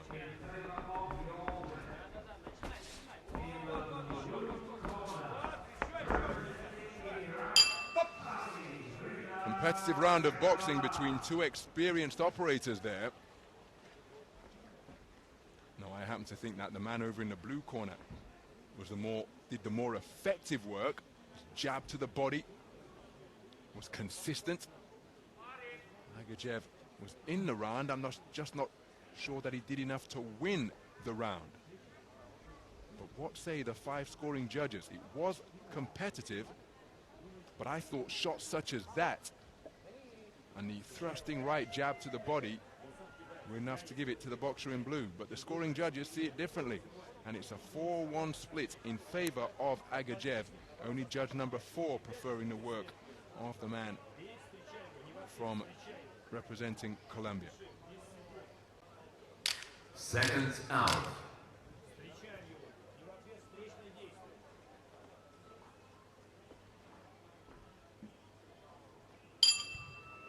Round 2. So moving to the second round, and out behind a clumping right jab once again is Juan Diego Ortiz of Colombia. Agejev takes a hard right hand to the body, and again marauding his way forward is Ortiz. Agejev keeping his composure.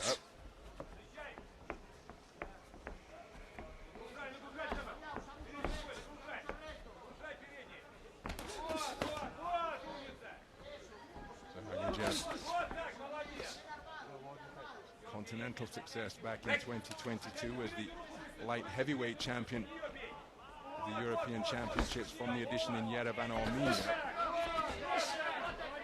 Just making his man miss now by spinning around the clock face effectively. Just timing the attacks that Ortiz is seeking to put together.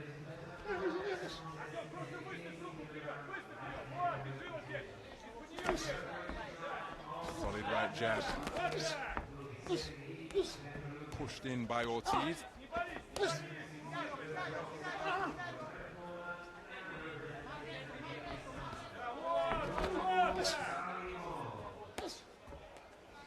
Physical on the inside. Nudging away with his free left hand was Ortiz. Ortiz going in search of the overhand left once again. He did drop down and score effectively to the body. Turned a left-hand bolo shot underneath.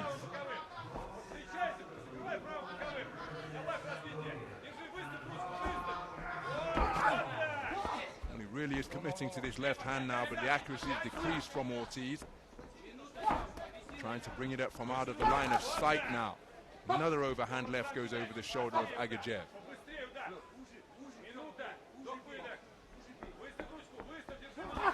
There's a left cross which scores to the body from Ortiz, but it's countered immediately by Agejev. Agejev tying his man up and preventing him from working while he's on the ropes, but freeing his hands and looking to dig away downstairs is Ortiz. That's a cracking right-left combination from Agejev, and then he looks to wrap his man up at close quarters once again.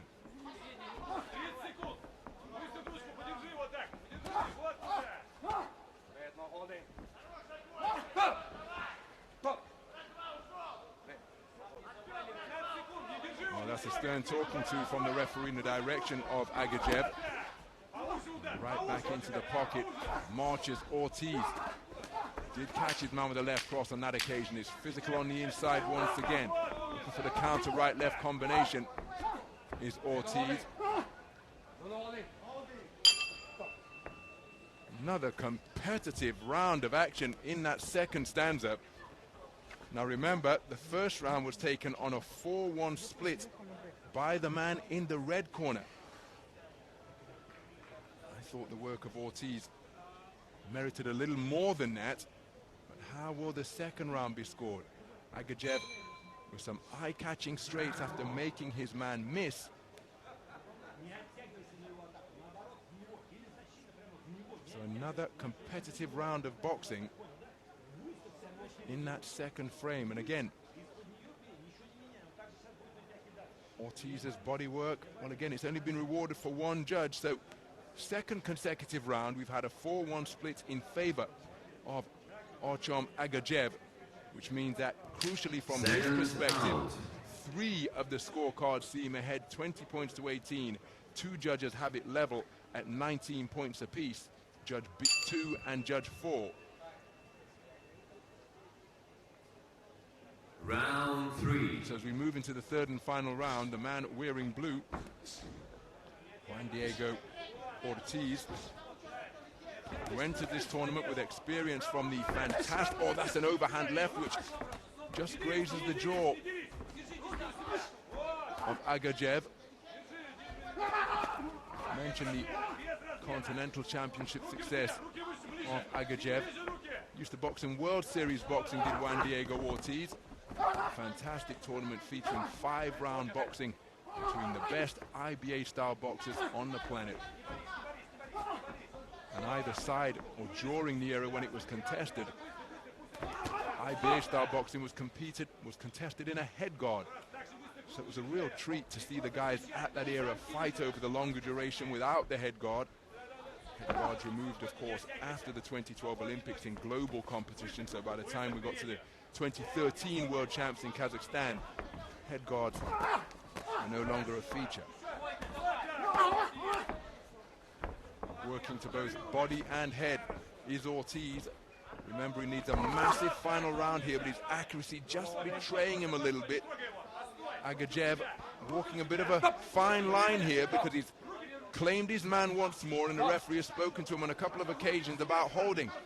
Now, that is a really firm talking to, and Agejev won't want to have a point deduction because he's on his way to a 3-2 split decision victory here unless he is subjected to another warning or some dynamite boxing in the final minute and change from Ortiz. But again, we have to reinforce that at this weight, the guys can really crack, and it's not beyond the realm of possibility that a 90% KO ratio boxer like Ortiz, that the mouthpiece has been dislodged during that coming together, it's not beyond the realm of possibility that Ortiz could take his man out inside the distance.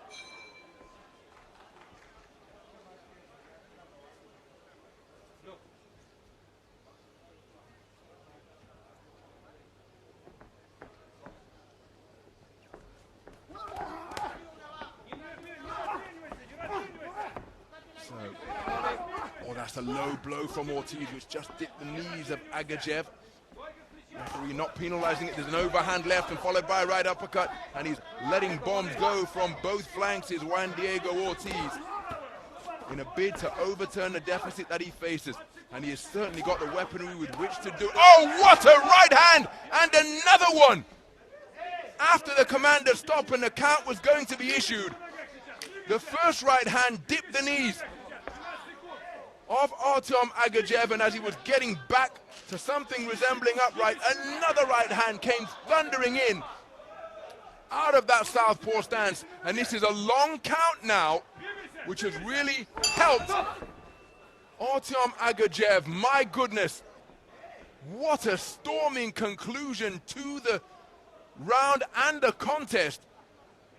The hard-hitting Juan Diego Ortiz bringing the thunder in the closing stages of the third and final round to dip the knees and almost drop Agejev. There's the first right hand. He didn't go down. Instinctually, he's letting another shot go. And then it was a really lengthy count, because just like Jack Dempsey in his rematch with Gene Tunney, he wasn't retreating to the neutral corner and staying there. And so while he's being directed back to that neutral corner, the count took an eon to unfold, and that gave Agejev precious time to recover and indeed see out the third and final round. After finding himself in a bit of a precarious position, this one could be incredibly close. The winner of this bout, on points by split decision, the boxer in the red corner, representing Serbia, Artem Agejev. Well, it's a 4-1 split in favor of Artem Agejev of Serbia, which means that the final round must have been taken on a 4-1 split by Juan Diego Ortiz, and how he took it. But he needed 10-8 rounds after trailing 20 points to 18 for 3 of the 5 scoring judges. A dramatic conclusion to this 80-kilogram light heavyweight contest.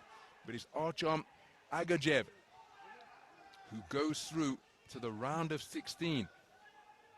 But my goodness, his corner would have been sweating in the final stages after his knees were dipped and his chin was checked by two right-hand thunderbolts from Juan Diego Ortiz.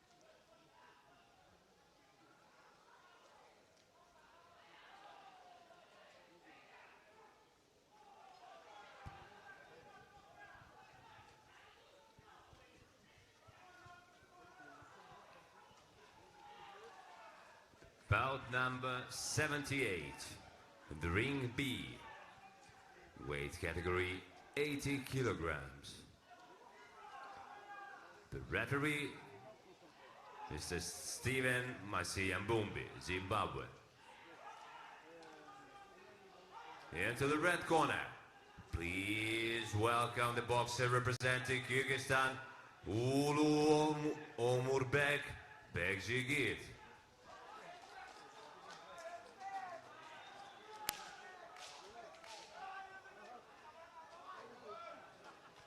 And into the blue corner, please welcome the boxer representing Greece, Michael Tsamalidis.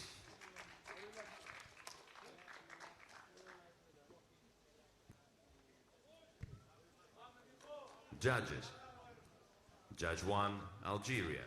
Judge 2, Kazakhstan. Judge 3, China. Judge 4, Russia. Judge 5, Croatia.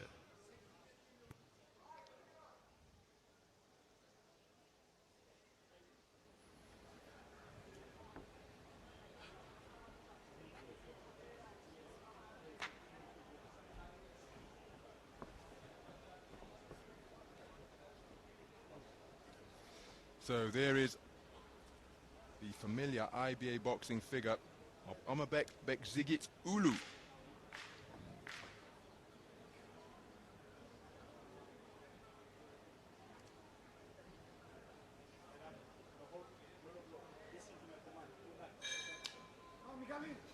His opponent is Mikhail Tsamalidis, 21-year-old from Greece.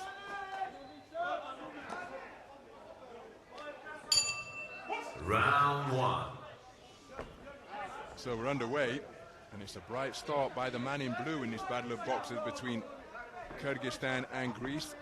The man wearing blue, who's on the front foot, is Mikhail Tsamalidis, 21 years of age, and he is setting about his man immediately. My goodness.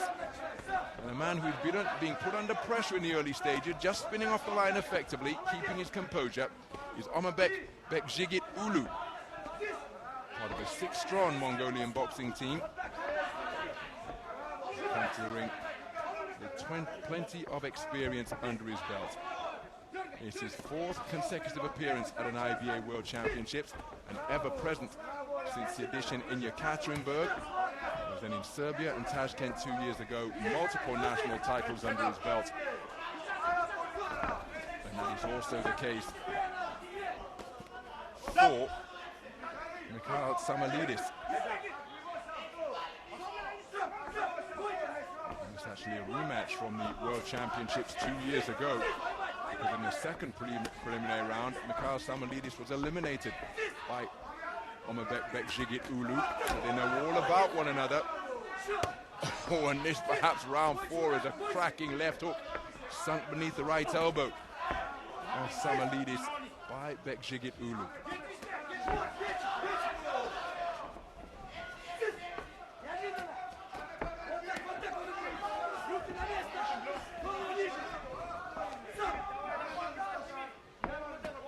On the halfway stage of this high-tempo opening round, Tsamalidis getting through with clipping right hands at mid-range. Back and forth action continuing at a brisk pace here. Beautiful left jab, snaps the head back of Bekjigit Ulu, and he's keen to cover up and just regain his composure. Then he long bridges his man to maintain a gap between them. Works the body effectively, coming back with a left-right, left-hook combination. And he tries that same salvo once again. My goodness, this one is really competitive. Good work to the body from Bekshigit Ulu. Shots may have been on the belt line, but no complaint from Samalidis, who's taken a crunching right uppercut on the inside. And then he guilty of long bridging his man, putting the heel of his glove into the face of Bekshigit Ulu.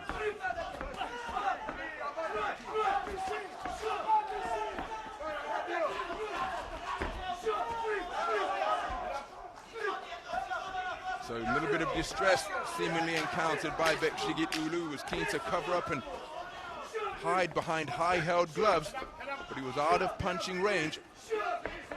Samalidis not giving him any room to breathe in the closing stages of what was a terrific opening round. Remember, these guys are 80-kilogram light heavyweight boxers, and they went at it like minimum weight.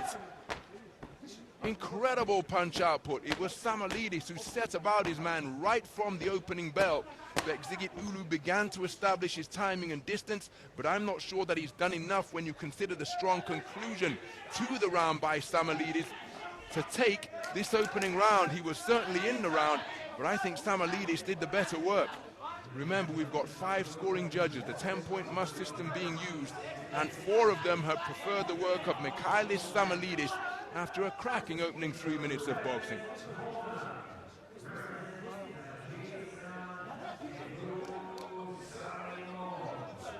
Seconds out.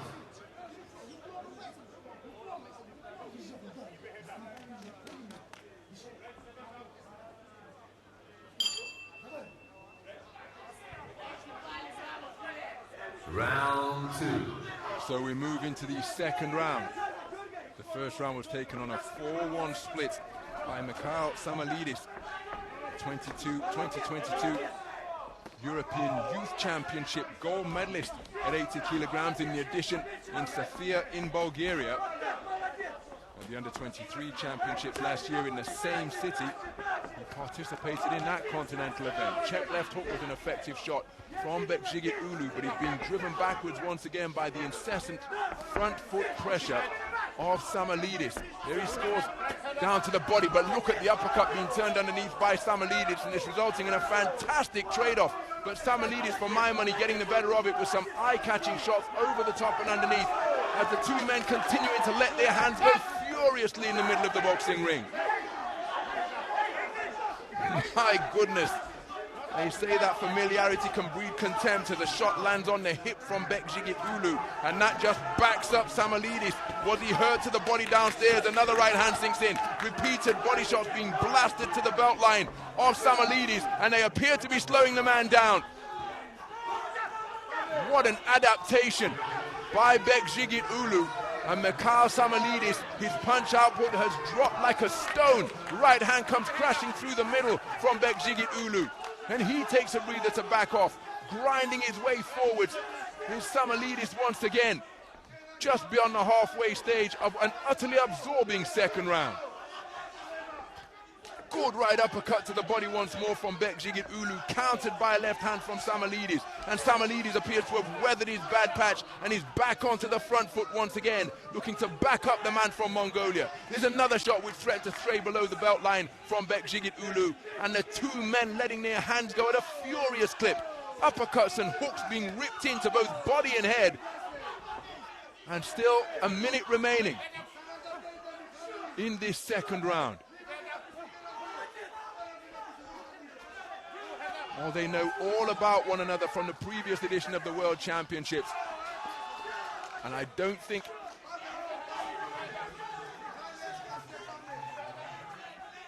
there's anything between them so far in this second round. Bekshigit Ulu really appeared to put his man in a bad portion of the frame, and now he's looking to back him up to the ropes once again. He's changed his tactics, and credit to him for doing that. And it's resulted in a back alley brawl here in the middle of the boxing ring in Dubai.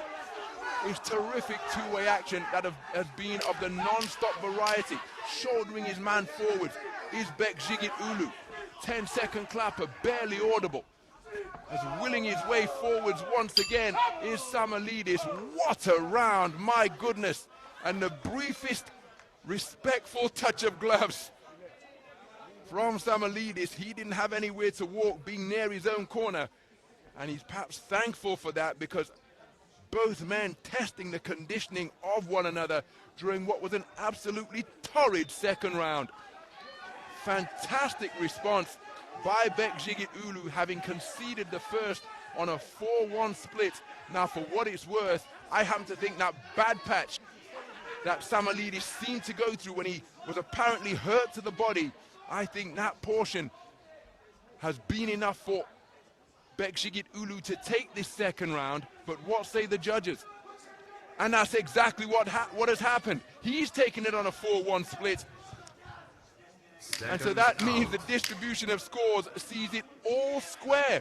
19 points apiece for all 5 scoring judges. It has come down to a 3-minute shootout in this rematch on the World Championship stage here in the round of 32. Round 3.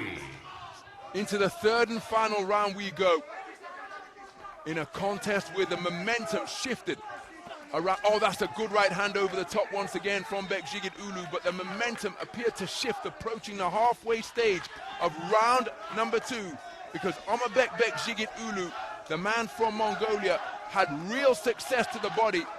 He appeared to hurt Samalidis, and during that period of apparent distress, which he did well to disguise, Bekjigit Ulu was able to get on top, and he took the second round on a 4-1 split after conceding the first by the same margin. So the final 3 minutes will determine the outcome of this contest between these two familiar rivals. Jolting left jab scored by Samalidis. Oh, there's a roundhouse left, which just clips the chin of Samalidis. He telegraphs a left hook, was inaccurate with it. Minute gone in this final round.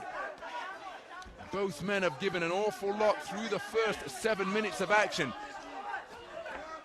Samalidis continuing to will his way forwards. His legs, just from my ringside commentary position here, appear a little less steady than those of Bekjigit Ulu.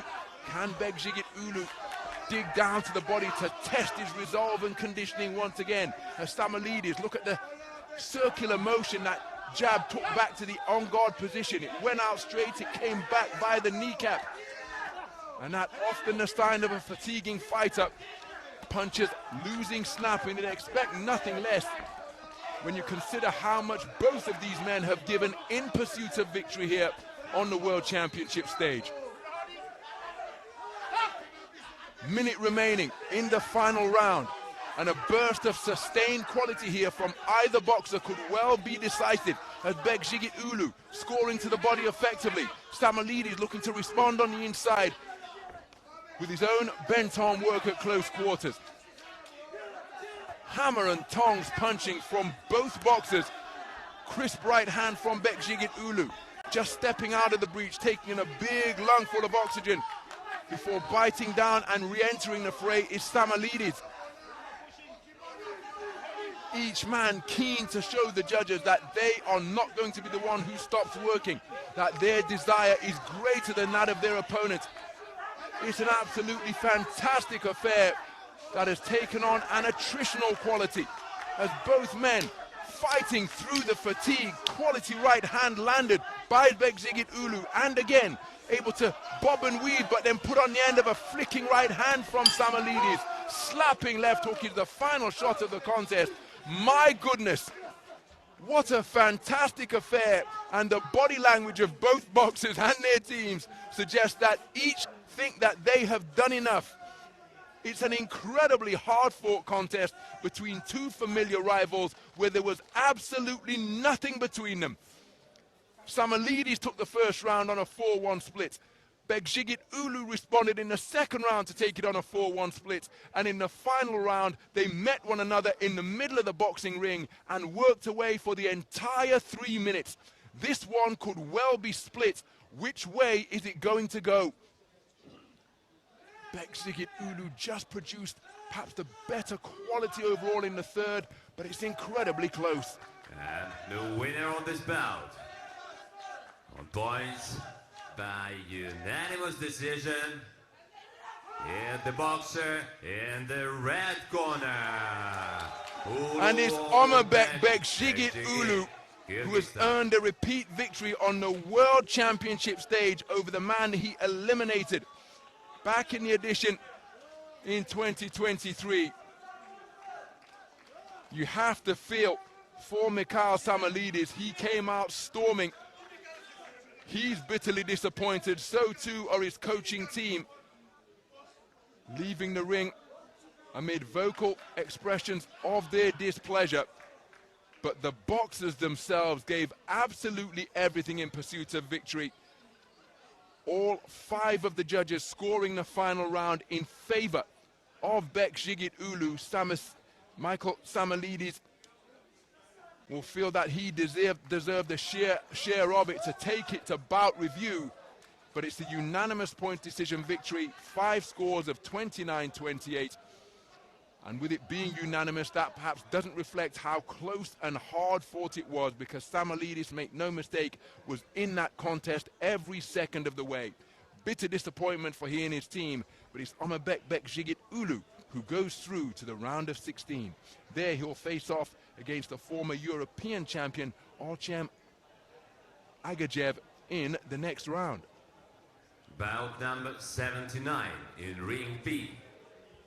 In the weight category, 80 kilograms. Referee is Shanguli Medetnyazov, Turkmenistan.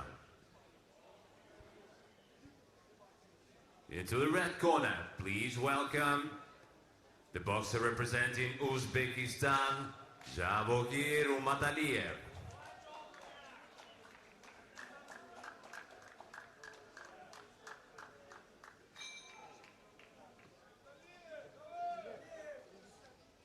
And then in the blue corner, representing Haiti, please welcome Cedric Belony-Duliepre.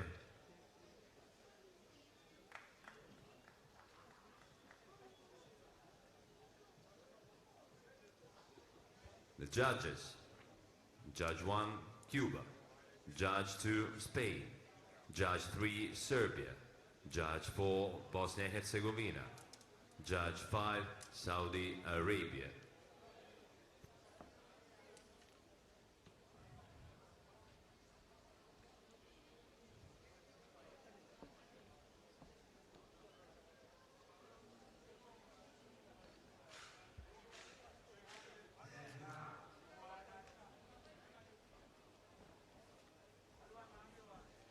So there is the 20-year-old sensation, Zakaria Umataliev.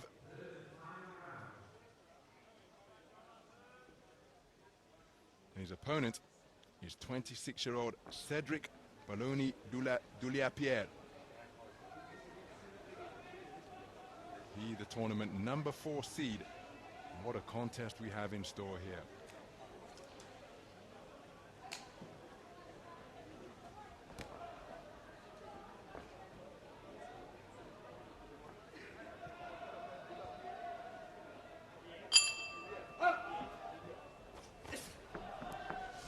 So we're underway then. 80-kilogram light heavyweight action between boxers from Uzbekistan and Haiti. The southpaw wearing red is a 20-year-old wonder boy of Uzbekistan boxing. Comes to this ring having already taken World Championship gold in Liverpool at 80 kilograms earlier this year. And last year was the Asian Continental Champion at middleweight in the edition in Chiang Mai in Thailand. His opponent, wearing blue, is Cedric Belony-Duliepre. Tournament number 4 seed, 26 years of age, the sole representative of Haiti. And he, a 2023 Pan Am Games bronze medalist at 80 kilograms from the edition in Santiago in Chile. Lives in Quebec and has medaled in the Canadian National Championships, given the place where he resides. But here as the lone representative of the French-speaking Caribbean island. So, Belony-Duliepre just bobbing it, one weaving on the edge of range, walking in with a right cross against the southpaw, but just evading that shot before tying his man up. It's Umataliev.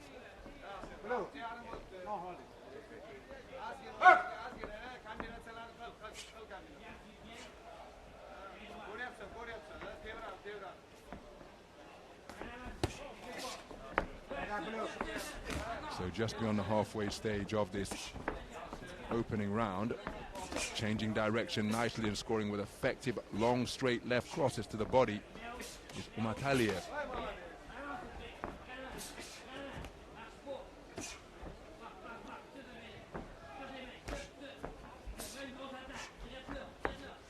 Look at how wide his legs were as he reached over to his left, and that's a wonderful left hand to the body, creating angles beautifully.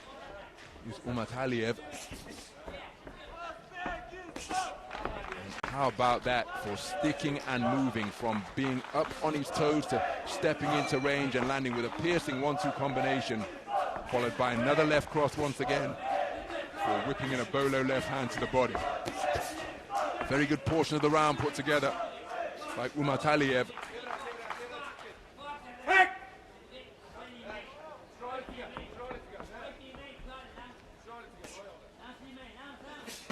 Counter right hook from Umataliev after making the initial shot from Belony-Duliepre for short.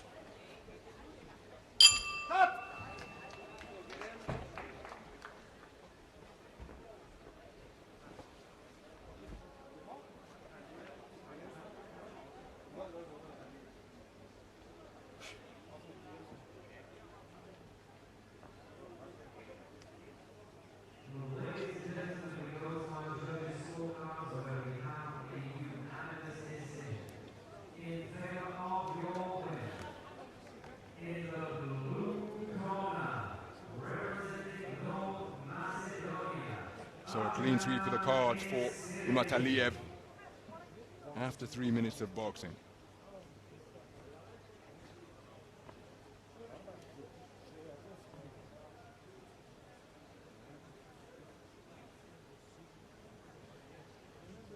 Second out.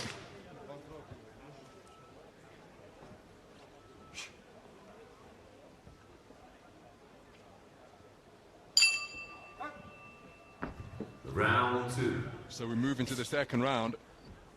Cedric Belony-Duliepre, the tournament number 4 seed, conceding the first round unanimously. That's why he's come out with real urgency to begin this second, looking to quicken his feet and increase his head movement, closes the gap and lands with a good right hand, which was on the belt line. Well, I thought that was a fair blow against Umataliev, but he given a little bit of time to recover, and a stern talking to in the direction of Belony-Duliepre from the referee.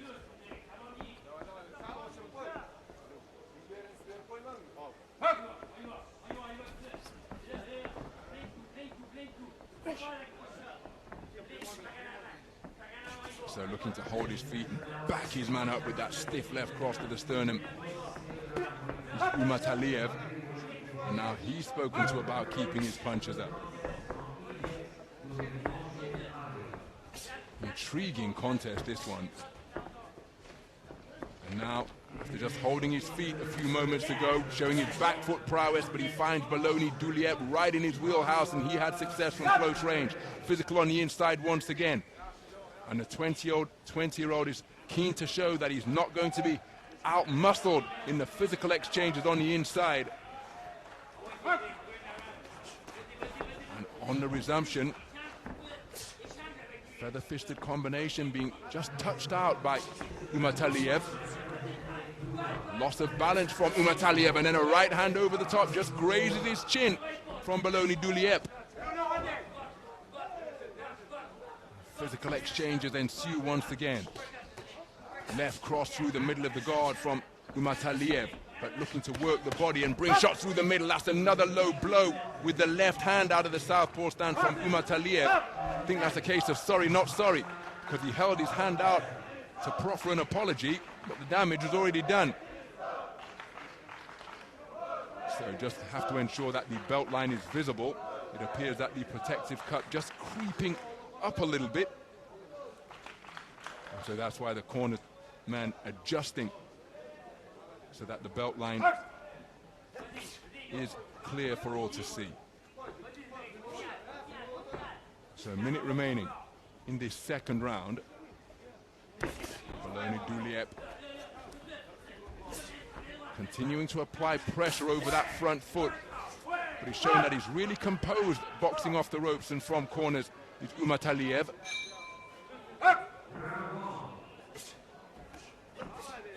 And in the event that his man gets close, he's got the physicality to wrap him up and spin him around. Another low blow from the left hand of Umataliev, but no complaint from Belony-Duliepre. He continues to press and look to work his man over in the corner, but look at that response to fight with fury out of the blue corner and then sinking in a right then left to the body beneath the elbows of Belony-Duliepre. And it's resulting in a torrid trade-off in the middle of the boxing ring. Both boxers really going for it here. Another body shot on the belt line from Umataliev. But Belony-Duliepre pursuing him right until the bell. My goodness, that was a hard-fought second round. Remember, the first one taken unanimously by Umataliev. I happen to think he did the better work in round number 2 as well, but make no mistake, Cedric Belony-Duliepre in this contest every second of the way, and Umataliev will know that he's in a fight. And there's confirmation. I think a 10-8 scorecard is particularly harsh, because I thought Belony-Duliepre was well in that contest, or well in that 3 minutes of boxing.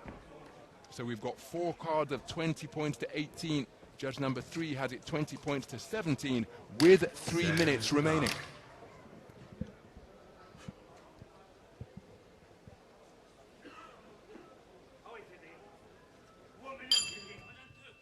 Round 3. So as we move into the third and final round of this 80-kilogram light heavyweight affair, the man wearing blue, the reigning Pan Am Games bronze medalist, competed in the Olympic Games last year. Courtesy of that Olympic bronze. Well, he has got to find something. A big final round, because he's trailing 20 points to 18 for judges 1, 2, 4, and 5. Judge number 3 returned a 10-8 scorecard in round number 2. Cedric Belony-Duliepre always looking to take it to his man, but just producing the more consistent quality is Umataliev, and he's demonstrated that he's comfortable boxing off the ropes, out of the corners, on the front foot, holding his feet or on his toes, circumnavigating the ring. Showed good variety in his repertoire, as well as now he elects to stand and show his ability to box in a phone booth.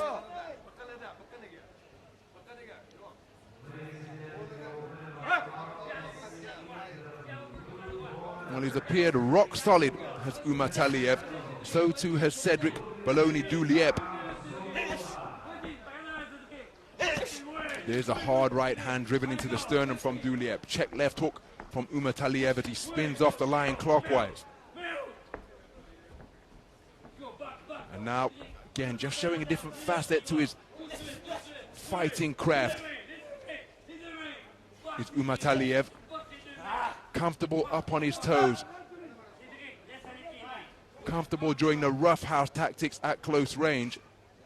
And for the second time in this contest, the belt line and the protective cup just require some running repairs from the Haitian cornerman.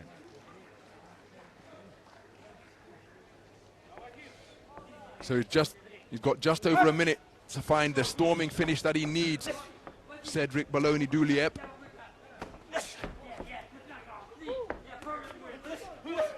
And he's going for it with that left hand, hooking an uppercut into both head and body. But like the competitor he is, Umataliev answering right back. Both men digging down to the body to test the conditioning of the opponent.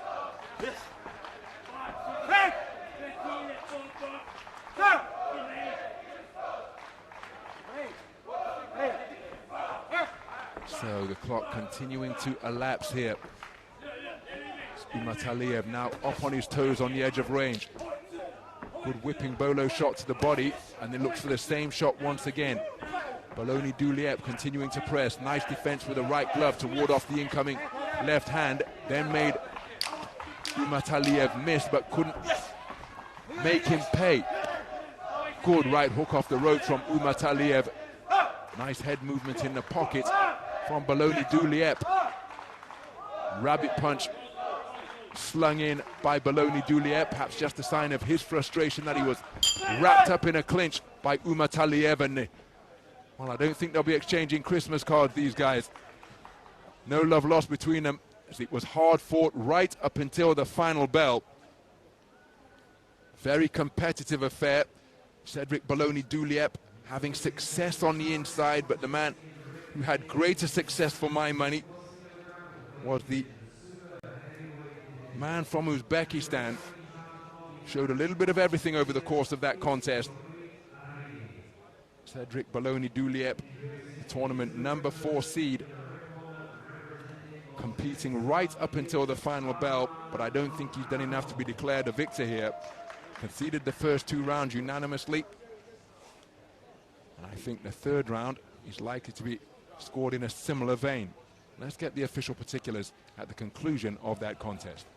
And the winner of this bout, on points by unanimous decision, is the boxer in the red corner, representing Uzbekistan, Zakaria Umataliev. So, Zakaria Umataliev, a unanimous point decision victor over the Paris Olympian and 2023 Pan Am Games bronze medalist Cedric Belony-Duliepre, the tournament number 4 seed, eliminated. Had his pockets of success, but overall it was the man who claimed World Boxing World Championship gold in Liverpool who got the better of that contest, and that is why he is going through to the round of 16. Will it be a double World Championship success in the course of the calendar year for Zakaria Umataliev of Uzbekistan? The 20-year-old with a very impressive display against an accomplished, experienced opponent.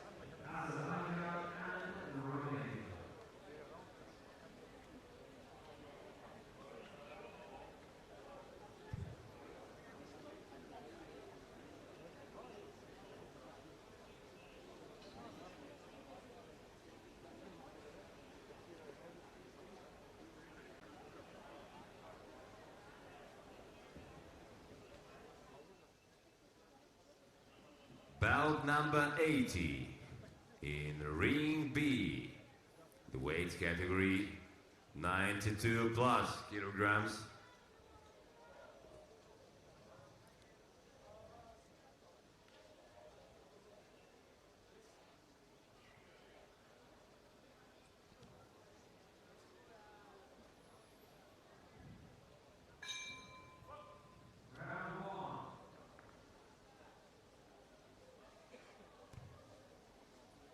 Referee Wilfredo Vasquez Calero, Cuba.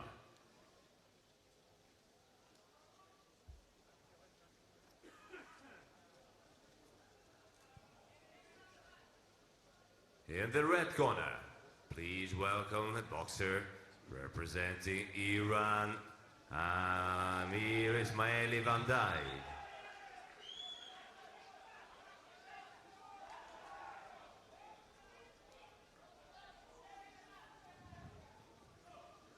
And in the blue corner, representing IBA Pro, Iman Ramezanampurdeval.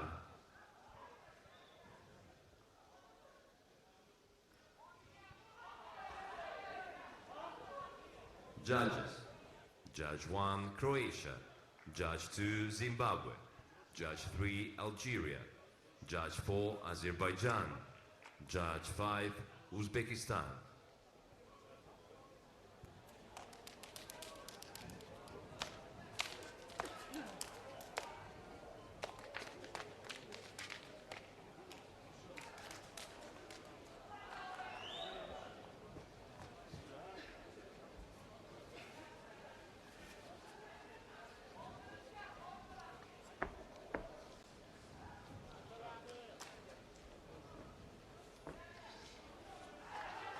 So there is the 19-year-old from Iran, Amir Ismaili Vandai. His opponent is the 30-year-old Iman Ramazanpour Delvar.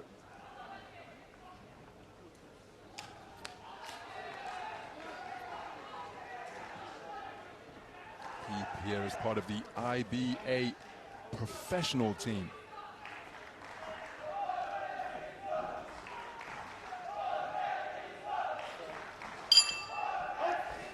So we move into the heaviest weight class of all here at Dubai 2025, the 92 kilogram plus super heavyweight division.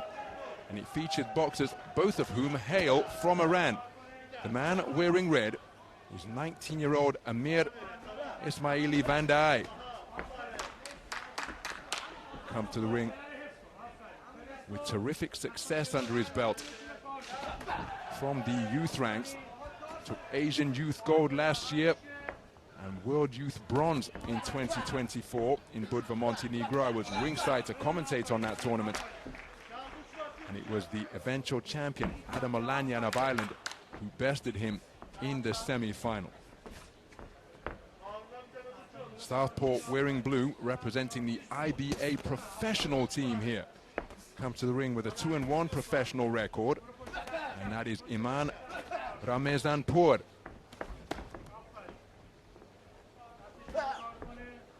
And commentated on extensively over the years, the Delvar, which has been stitched together on his registration here, but that often isn't used in international tournaments.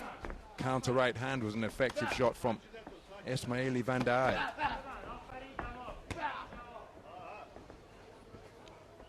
It's a real contest between youth and experience here as Ramazanpour digs down to the body with the left hand, but standing his ground and answering immediately is Ismaili Vandai.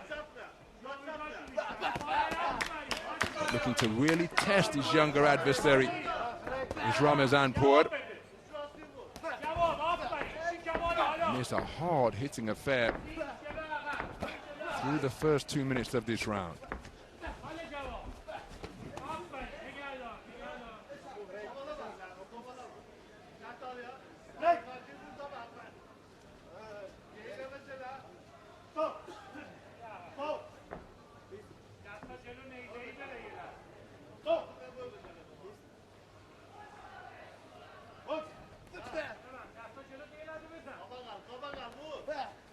So just looking to break up the defenses with that lead left hand is Ismaili Vandai.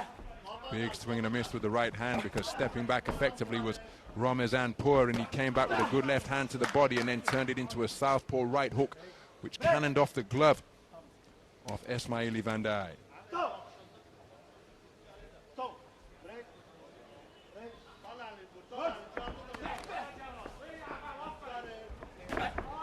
Beautiful left cross straight down the pipe from Ramazanpour, closing seconds of what has been a hard-hitting opening round. Another left hook out of the southpaw stance, this time effectively defended by the right glove of Ismaili Vandai.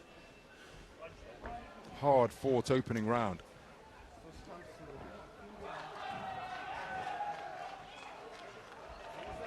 Some of the action from the first. Wonderful precision with that right cross against the southpaw.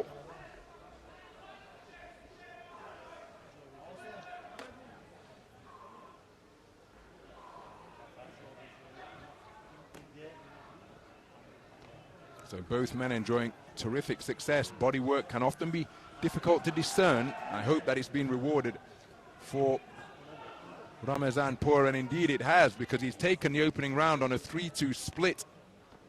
Judges 2, 3, and 5 preferring the work of the man from the IBA Pro team.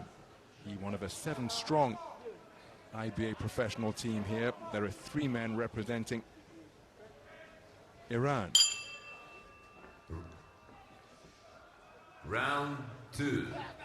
So we move into the second round then. And again, with both of these boxers hailing from the Islamic Republic of Iran, the question is, to who is going to remain the king of the hill, because even though he's here representing IBA Pro, good right hand landed from Esmaili Vandai, but the man representing IBA Pro, the 30-year-old southpaw in blue, has taken multiple national titles on the domestic scene. And the man who you get the sense is coming, looking to remove him from his pedestal of prominence, is the 19-year-old sensation Amir Esmaili Vandai. In addition to his world bronze last year, he competed on a world stage earlier this year as he lands a clumping left jab, and then both men really committing to attacks to the body. At the World Championships in Liverpool, he shared the ring with the iconic figure of Julio Cesar La Cruz.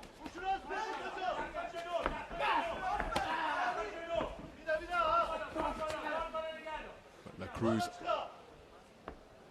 slimmed down and competing in the 92-kilogram heavyweight division rather than the super heavyweight division that he contested in Liverpool a few months ago.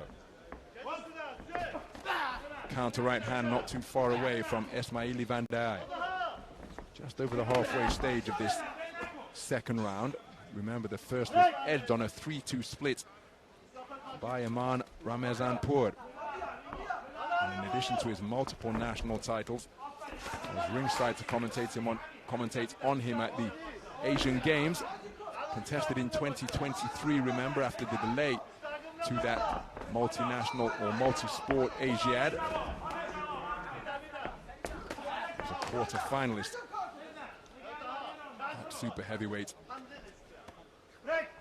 And as recently as September, he fought in IBA Pro, losing over 6 rounds to Bekan Israilov in Ufa in Russia. Good left-right combination from Esmaili. Oh, that's a cracking left hook to the ribcage from Ramezanpour. My goodness, both of these men planting their feet into the canvas and letting the leather fly here now. Counter-punching on the inside from Ramezanpour once again as he continues to drop the body, and that drop shots to the body, and now with the head open he scores with a cracking 2-shot combination. Really clever punch picking from Ramezanpour, bringing the hands down with hurtful attacks to the body, courtesy of sumptuous hooks that have been slung in. And when the hands came down slightly, almost instinctually, well, the chin presented a relatively open target and he took full advantage. What a conclusion to the round, my goodness. Hard hitting stuff between these compatriots.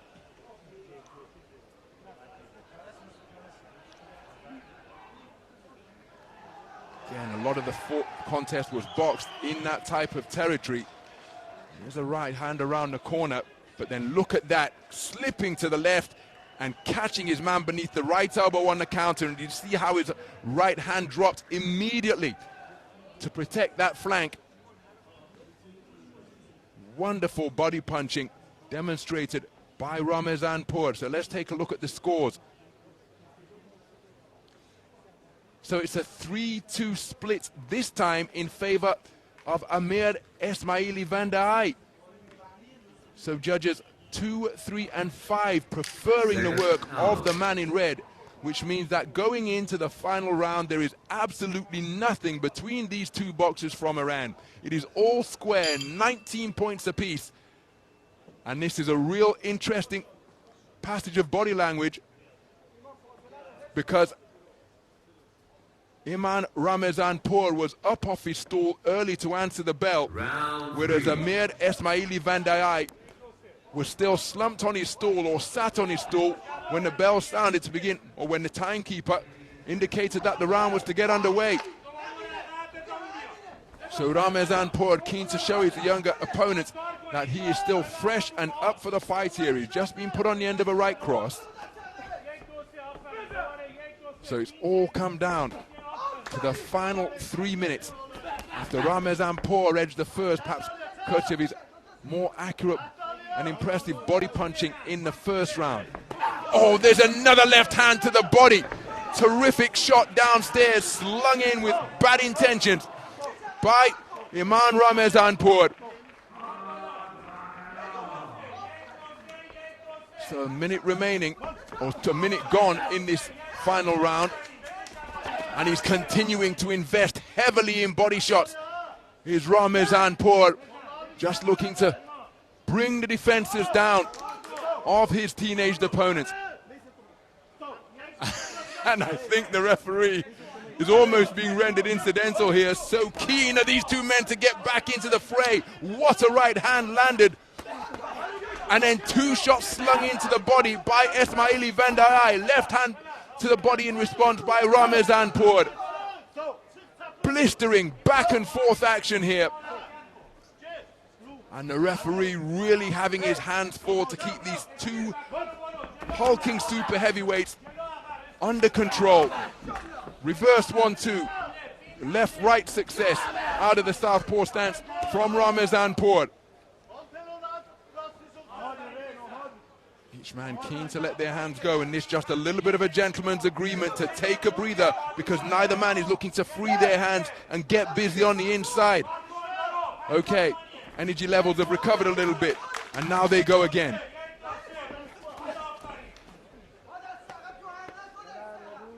With the contest in the balance, remember we have parity across the scorecards of all 5 judges.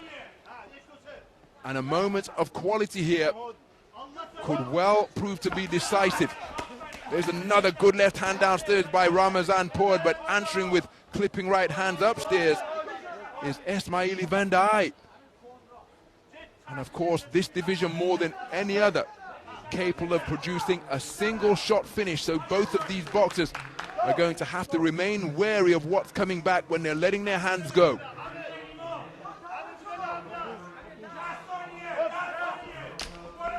So there's the 10-second clapper. Esmaili Vandai looking to get busy. Firing in his left hand at close range is Ramezanpour, and both men punching right up until the final bell. What an absolutely pulsating contest to open our 92 kilogram plus super heavyweight tournament here. That's an example of the body punching produced by Aman Ramezanpour. But the counter punching upstairs, such as that clipping right cross against the southpaw from Amir Esmaili Vandai, cannot be discounted. Terrific two-way action throughout the entirety of the 3-3-minute rounds. Now again, I happen to think that the man in blue's bodywork was perhaps the decisive factor in that third and final round, but what say the scoring judges? And the winner of this bout, on points by split decision, is the boxer in the blue corner, Iman Ramezanpour. So Iman Ramezanpour, a split decision victor over his teenage compatriot Amir Esmaili Vandai, the 2024 Asian Youth Champion and 2024 World Youth Bronze Medalist. Standing for a photograph as we take a look at the present and a man who is no doubt the future. What a wonderful shot, and what a contest produced in this battle between youth and experience. The draw tossing up a battle between two boxers from Iran. So much respect from one another, but it's still King of the Hill status retained for Iman Ramezanpour Delvar. The multiple national champion here representing IBA Pro progresses through to the round of 16 after a hard-fought, heavy-hitting 4-1 split decision victory over Amir Esmaili Vandai. What a contest.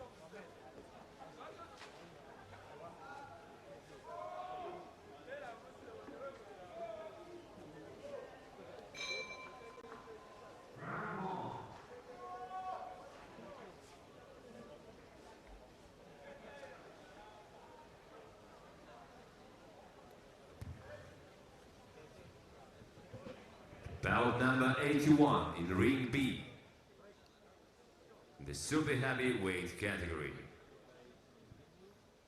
Referee Arman Burkibayev, Kazakhstan. In the red corner, Please welcome the boxer representing Germany, Alexander Kasimov.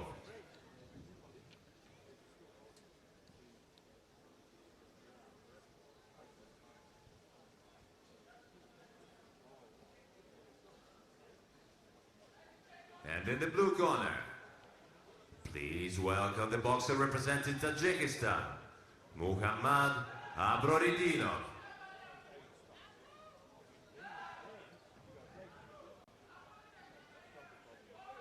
Judges: Judge 1, Serbia. Judge 2, Algeria. Judge 3, Kyrgyzstan. Judge 4, China.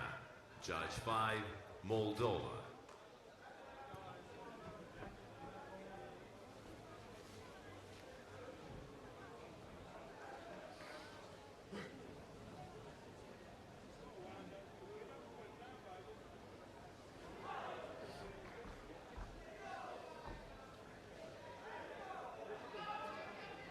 So there is Alexander Kasimov.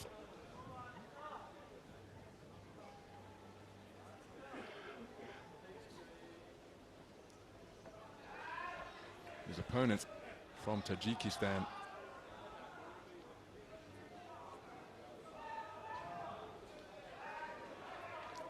Is Mohammad Abroidinov.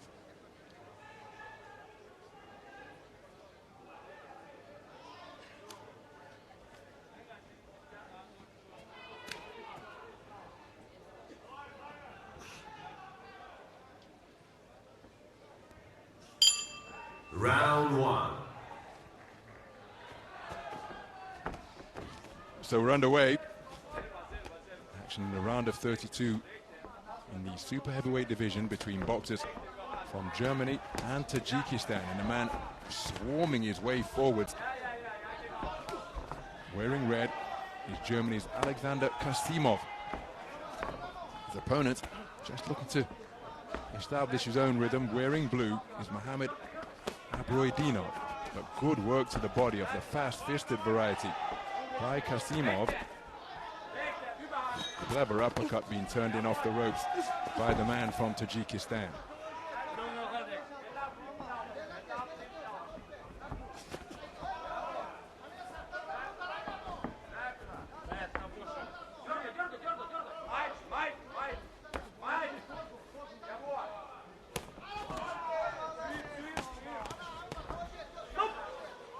So, trip to the canvas during that, coming together near the ropes. Didn't get back to his feet too briskly, Kasimov. But look at that left right, straight in between the defenses. And then following up with a stab jab to the body by Abroidinov. Clumping left hands being pistoned in by Abroidinov.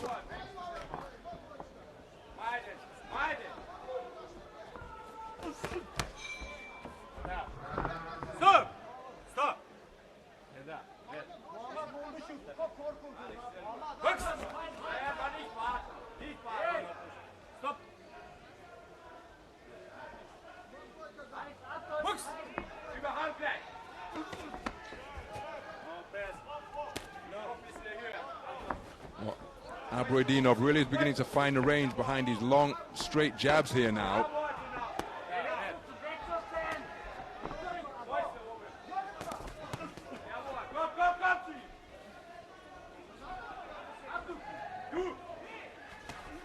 And standing in that type of territory as the more compact boxer is perhaps not a good place for the man from Germany to be.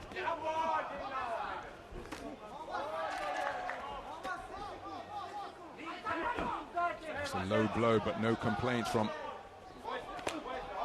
Abroidinov.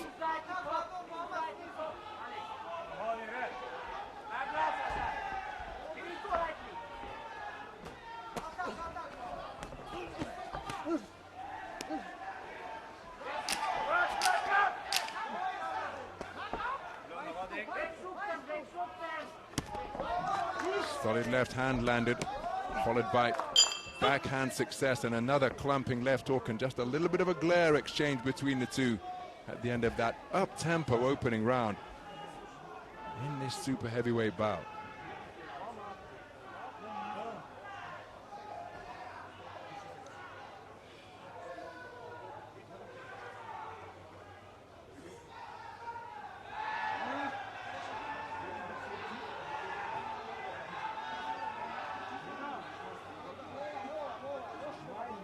So it's a clean sweep of the cards for Mohamed Abroydinov. 10-9 for all 5 scoring judges.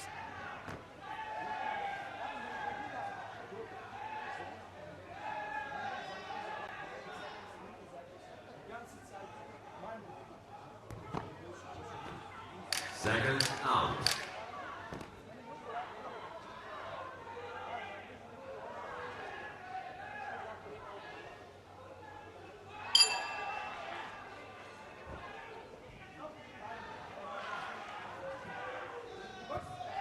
Round 2.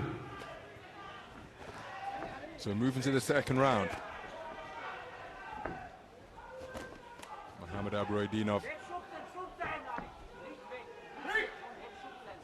has gained terrific experience over the course of his IBA boxing career.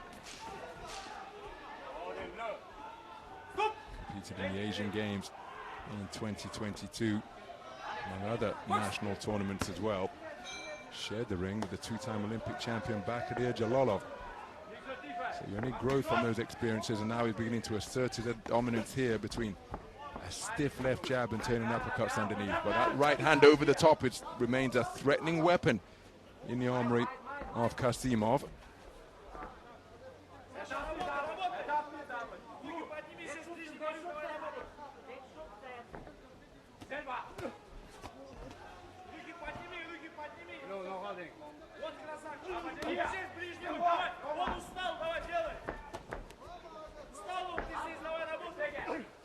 Big swing and a miss to the left hand from Kasimov.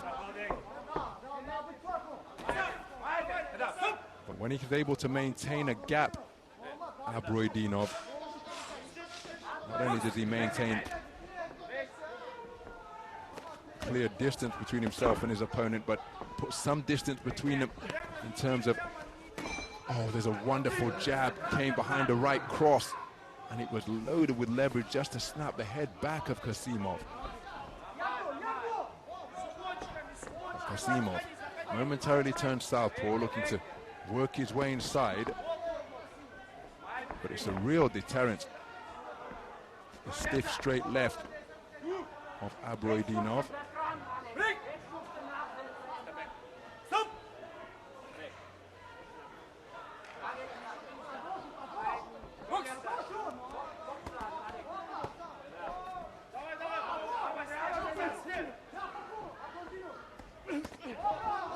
So Kasimov continuing to press.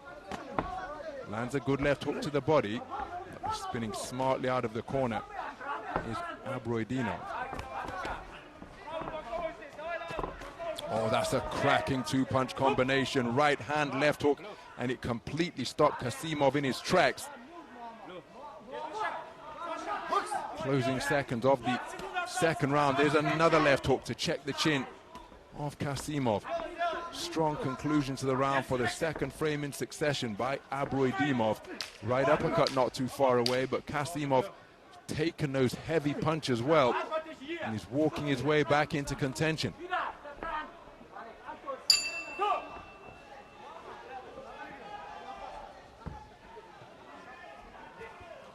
So 2 rounds completed, and for my money, he's going to be the man in blue, who's in a commanding position with 3 minutes remaining, because he was just as assertive, if not more so, in that second round compared to the first. Kasimov kept on pressing, but ran into punches such as that on a pretty regular basis. And this was a success on the ropes, to snap the head back with the corkscrew left hand from Abroydinov.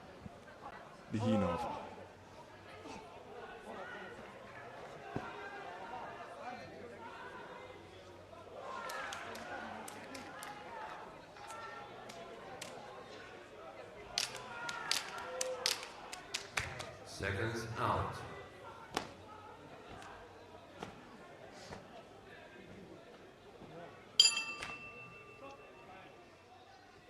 so second consecutive clean sweep of the cards for Mohamed Abroydinov. All 5 scoring judges scoring each of the completed 2 rounds for him. Wonderful lead left stick. Snaked out once again by Abroydinov. Well, that's hitting on the break for my money.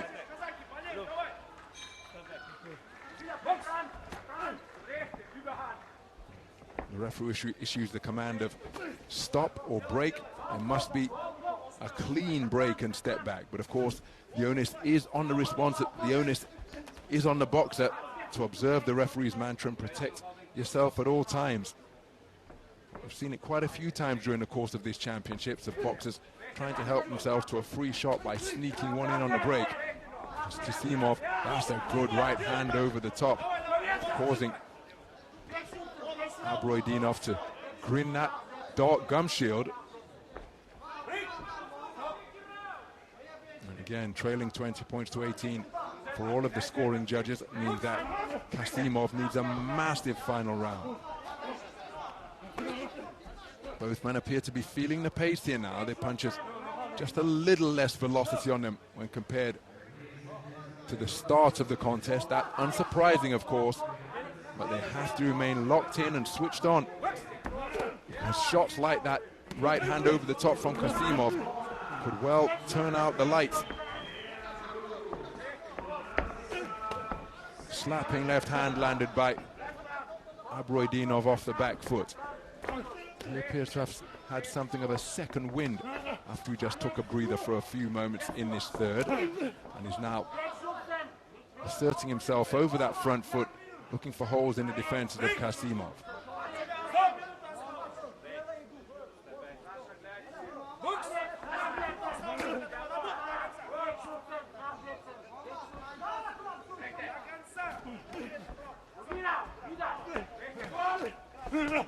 Left-right combination off the back foot is an eye-catching cluster from Abroydinov. Oh dear me, now that's not necessary at all.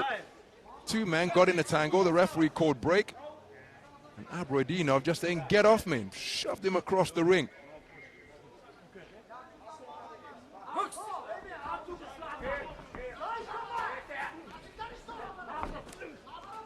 So Kasimov looking for that right hand over the top once again. Needs a knockout now, there's the man in red. Has done since the start of the round, truth be told, but of course there is always a possibility of producing a dominant final round to get back into contention on the scorecards in a contest where we're trailing 20 points to 18 for all 5 scoring judges.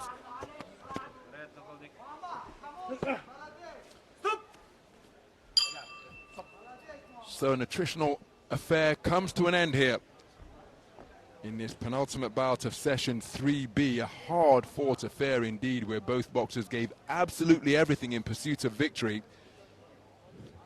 It's going to be the man in blue who's declared as the victor. Kasimov helping himself to shots on the break. That's a little bit naughty. And having been, but that one perfectly legal. Cracking right cross over the top against the southpaw.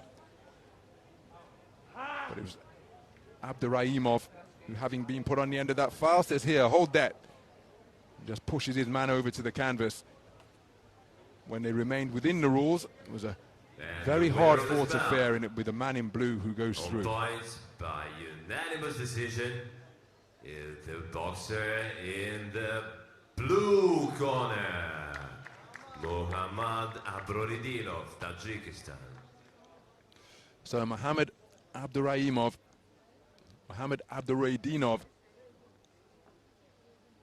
goes through to the round of 16 here, prevailing in a hard-fought contest over the man from Germany, Alexander Kasimov. But he controlled things effectively with his straight punches.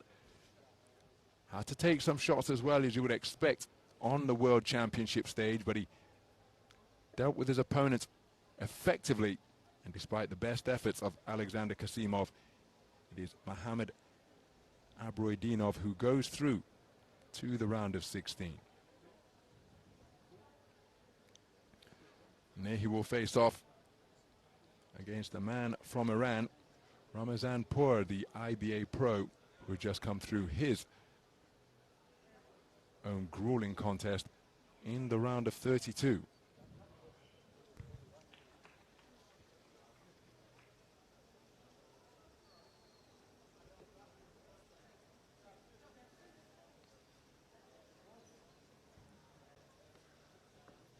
Bout number 82 in ring B in the super heavyweight category. Referee Sergei Zhurkin, Russia. In the red corner, please welcome the boxer representing IBA neutral India, Bikramjit Singh.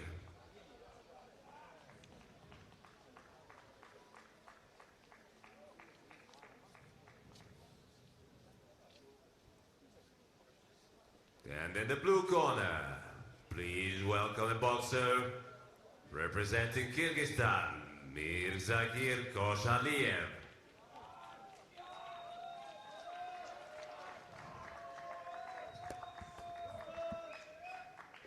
Judges: Judge 1, Croatia; Judge 2, Turkmenistan; Judge 3, Zimbabwe; Judge 4, Iraq; Judge 5, Cuba.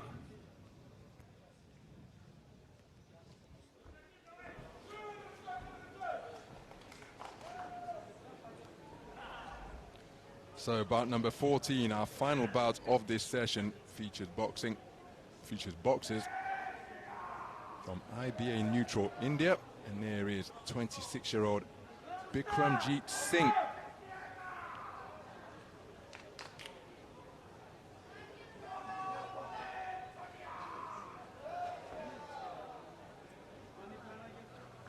His opponent is the teen sensation Mirzakir Khodzhiev.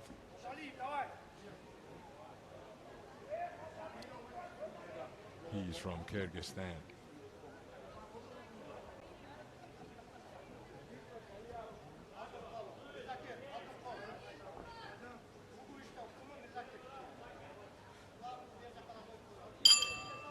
Round 1.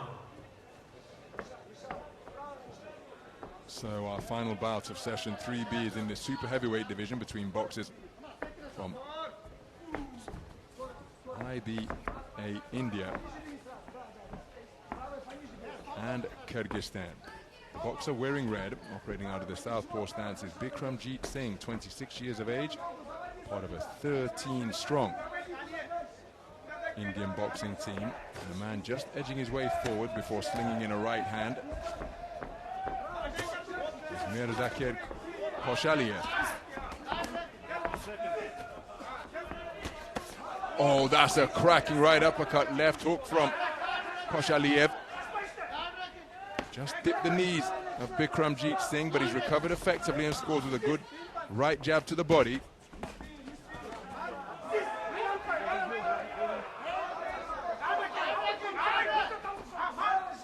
But despite being just 18 years of age, Mirzakir Khodzhiev has enjoyed terrific success so far in his international career. And here he is in his first senior world championships, fresh off the back of claiming Asian under-22 gold in Colombo in Sri Lanka earlier this year. And he was named the best male boxer at the championships. And that isn't a distinction often earned by super heavyweights. Nice right hand from Khodzhiev. And Roberto Balado on Cuba's return to the Olympic scene in Barcelona '92 as Khodzhiev lands a good right hand. Roberto Balado took the Val Barker Trophy in Barcelona '92. Oh, that's a cracking left cross landed by Singh. Good right hand to the body from Khodzhiev. Oh, nice corkscrew right hand from Singh, but countered immediately by Khodzhiev. Singh seeking to impose his authority through this remaining 30 seconds of the round. Good right hand to the body, takes the left jab in response from Khodzhiev.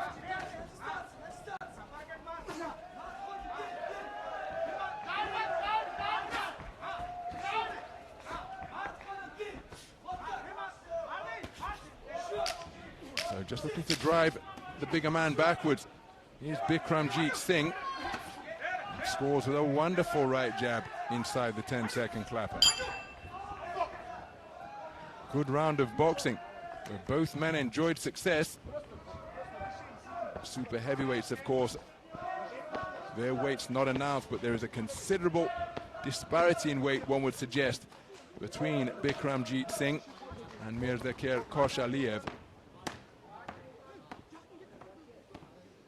Competitive opening round of boxing, where despite having his knees dipped briefly on just one occasion, Singh got himself right back into it out of that southpaw stance. But he's been edged out on a 3-2 split. But that a just reflection of what occurred in the first 3 minutes.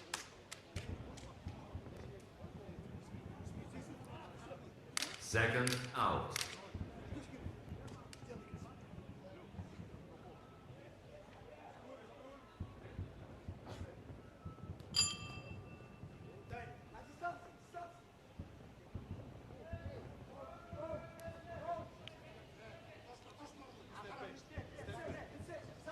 Round 2. So we move into the second round. Right cross was an accurate shot that just snaked its way in between the defenses of Singh. Now just looking to control the distance with his jab. Here's Khodzhiev marauding his way forwards once again out of that southpaw stance. Is Singh, I say southpaw. Now he's operating as an orthodox boxer.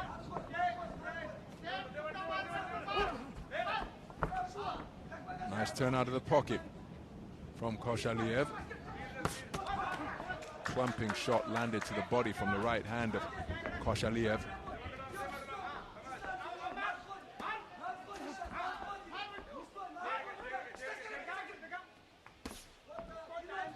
Just looking for room behind the left glove as Singh now back in this port-sided stance. Takes the shot as he's seeking to walk his man down to the corner. Pot-shotting effectively through this port passage of the round is Khodzhiev. Another right-hand success. There's a scoring shot. There's the same shot once again from Khodzhiev. Then look at how he answered the telephone, getting that right glove up to his temple to fend off the incoming attack from Singh. Well, Singh trying to give his man different looks here. Burst of shoe-shine punches, ending with a left hook from Khodzhiev, who's now operating behind the half-cover guard. He getting onto the front foot for one of the few times in the contest. And just look to back his man up.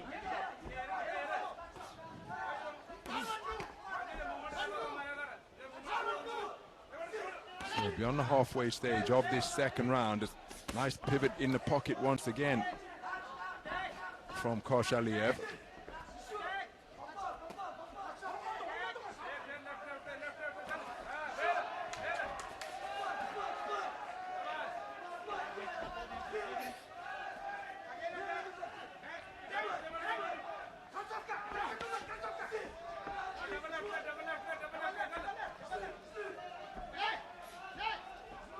Khodzhiev just beginning to back his man up with more consistency now. And he's, oh, that's a wonderful three-shot combination from Khodzhiev. And Singh could well have felt the effects of that. That's a rabbit punch around the head of Singh from Khodzhiev. But again, I suggested that there's a considerable gap in size and bulk between these two boxers. Right hand to the body is a roundhouse scoring shot from Khodzhiev. Singh gamely firing back. But I think the sheer toll of dealing with a man who is so much larger in terms of bulk and mass beginning to have an effect on Bikramjit Singh here. He was edged out in the first on a 3-2 split, but I think this was an altogether more commanding 3 minutes of boxing from Mirzakir Khodzhiev. I wouldn't be surprised to see a unanimous verdict returned in favor of the man in blue. And if he was able to assert his dominance, because the toll of constantly tussling with a much bigger man is beginning to take effect, while it could be a long final 3 minutes for Bikramjit Singh in that red corner.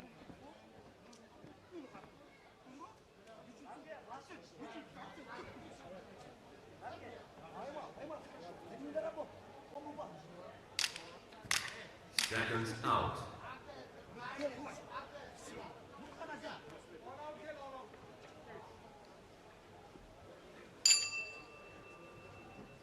Oh, there is, look at the scores, and it's a clean sweep of the cards for Khodzhiev.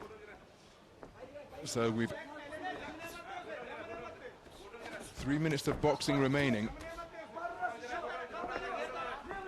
We have two tied scores of 19 points apiece and 3 scores of 20 points to 18 for judges 2, 4 and 5 in favor of Khodzhiev. Took the second round unanimously after edging the first on a 3-2 split. Now credit to Bikramjit Singh, because he has responded beautifully after appearing to be just feeling the pace in the closing stages of the second round. Wasn't able to sustain his attacks or back the man in blue up.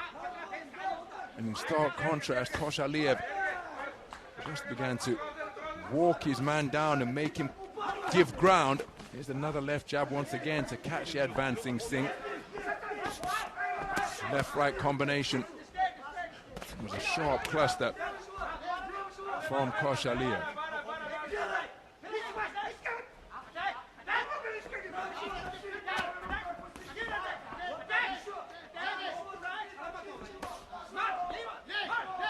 So approaching the halfway stage of the third and final round in a contest where Bikramjit Singh needs a knockout. He's continuing to launch that southpaw left with abandon, but the defenses from the raised right glove serving the man in blue well. Look at how comfortably he is under fire. Just again, moving those forearms, getting them up to the defensive position to block the incoming shots. Bikramjit Singh takes a right jab on the edge of range there, and that is not where he wants to be. But again, he's putting forth such a magnificent effort. But in these types of exchanges, one suspects that's going to drain his gas tank far more quickly than it does of Khodzhiev. They're both in the same weight class, but it's an unlimited weight class. Good left cross on the resumption from Singh. Khodzhiev demonstrating good composure here. Leaping left hook is a scoring shot, although it may have been with the inside of the glove.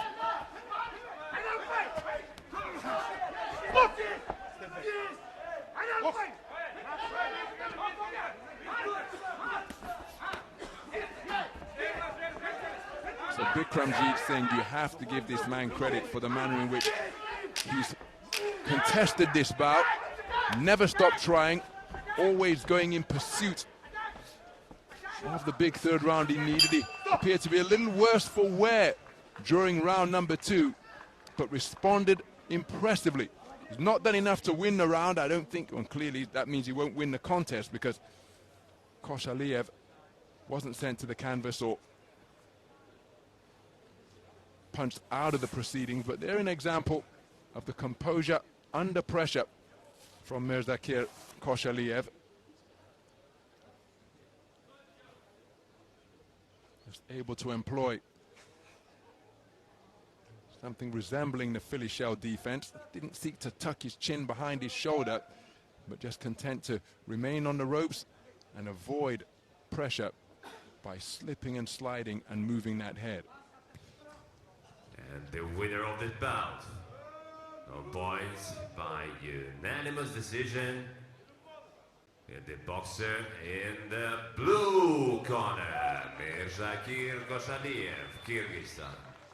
So there is confirmation of a unanimous points decision victory for Mirzakir Khodzhiev. The 19-year-old from Kyrgyzstan goes through to the round of 16 in the super heavyweight division with a very impressive display.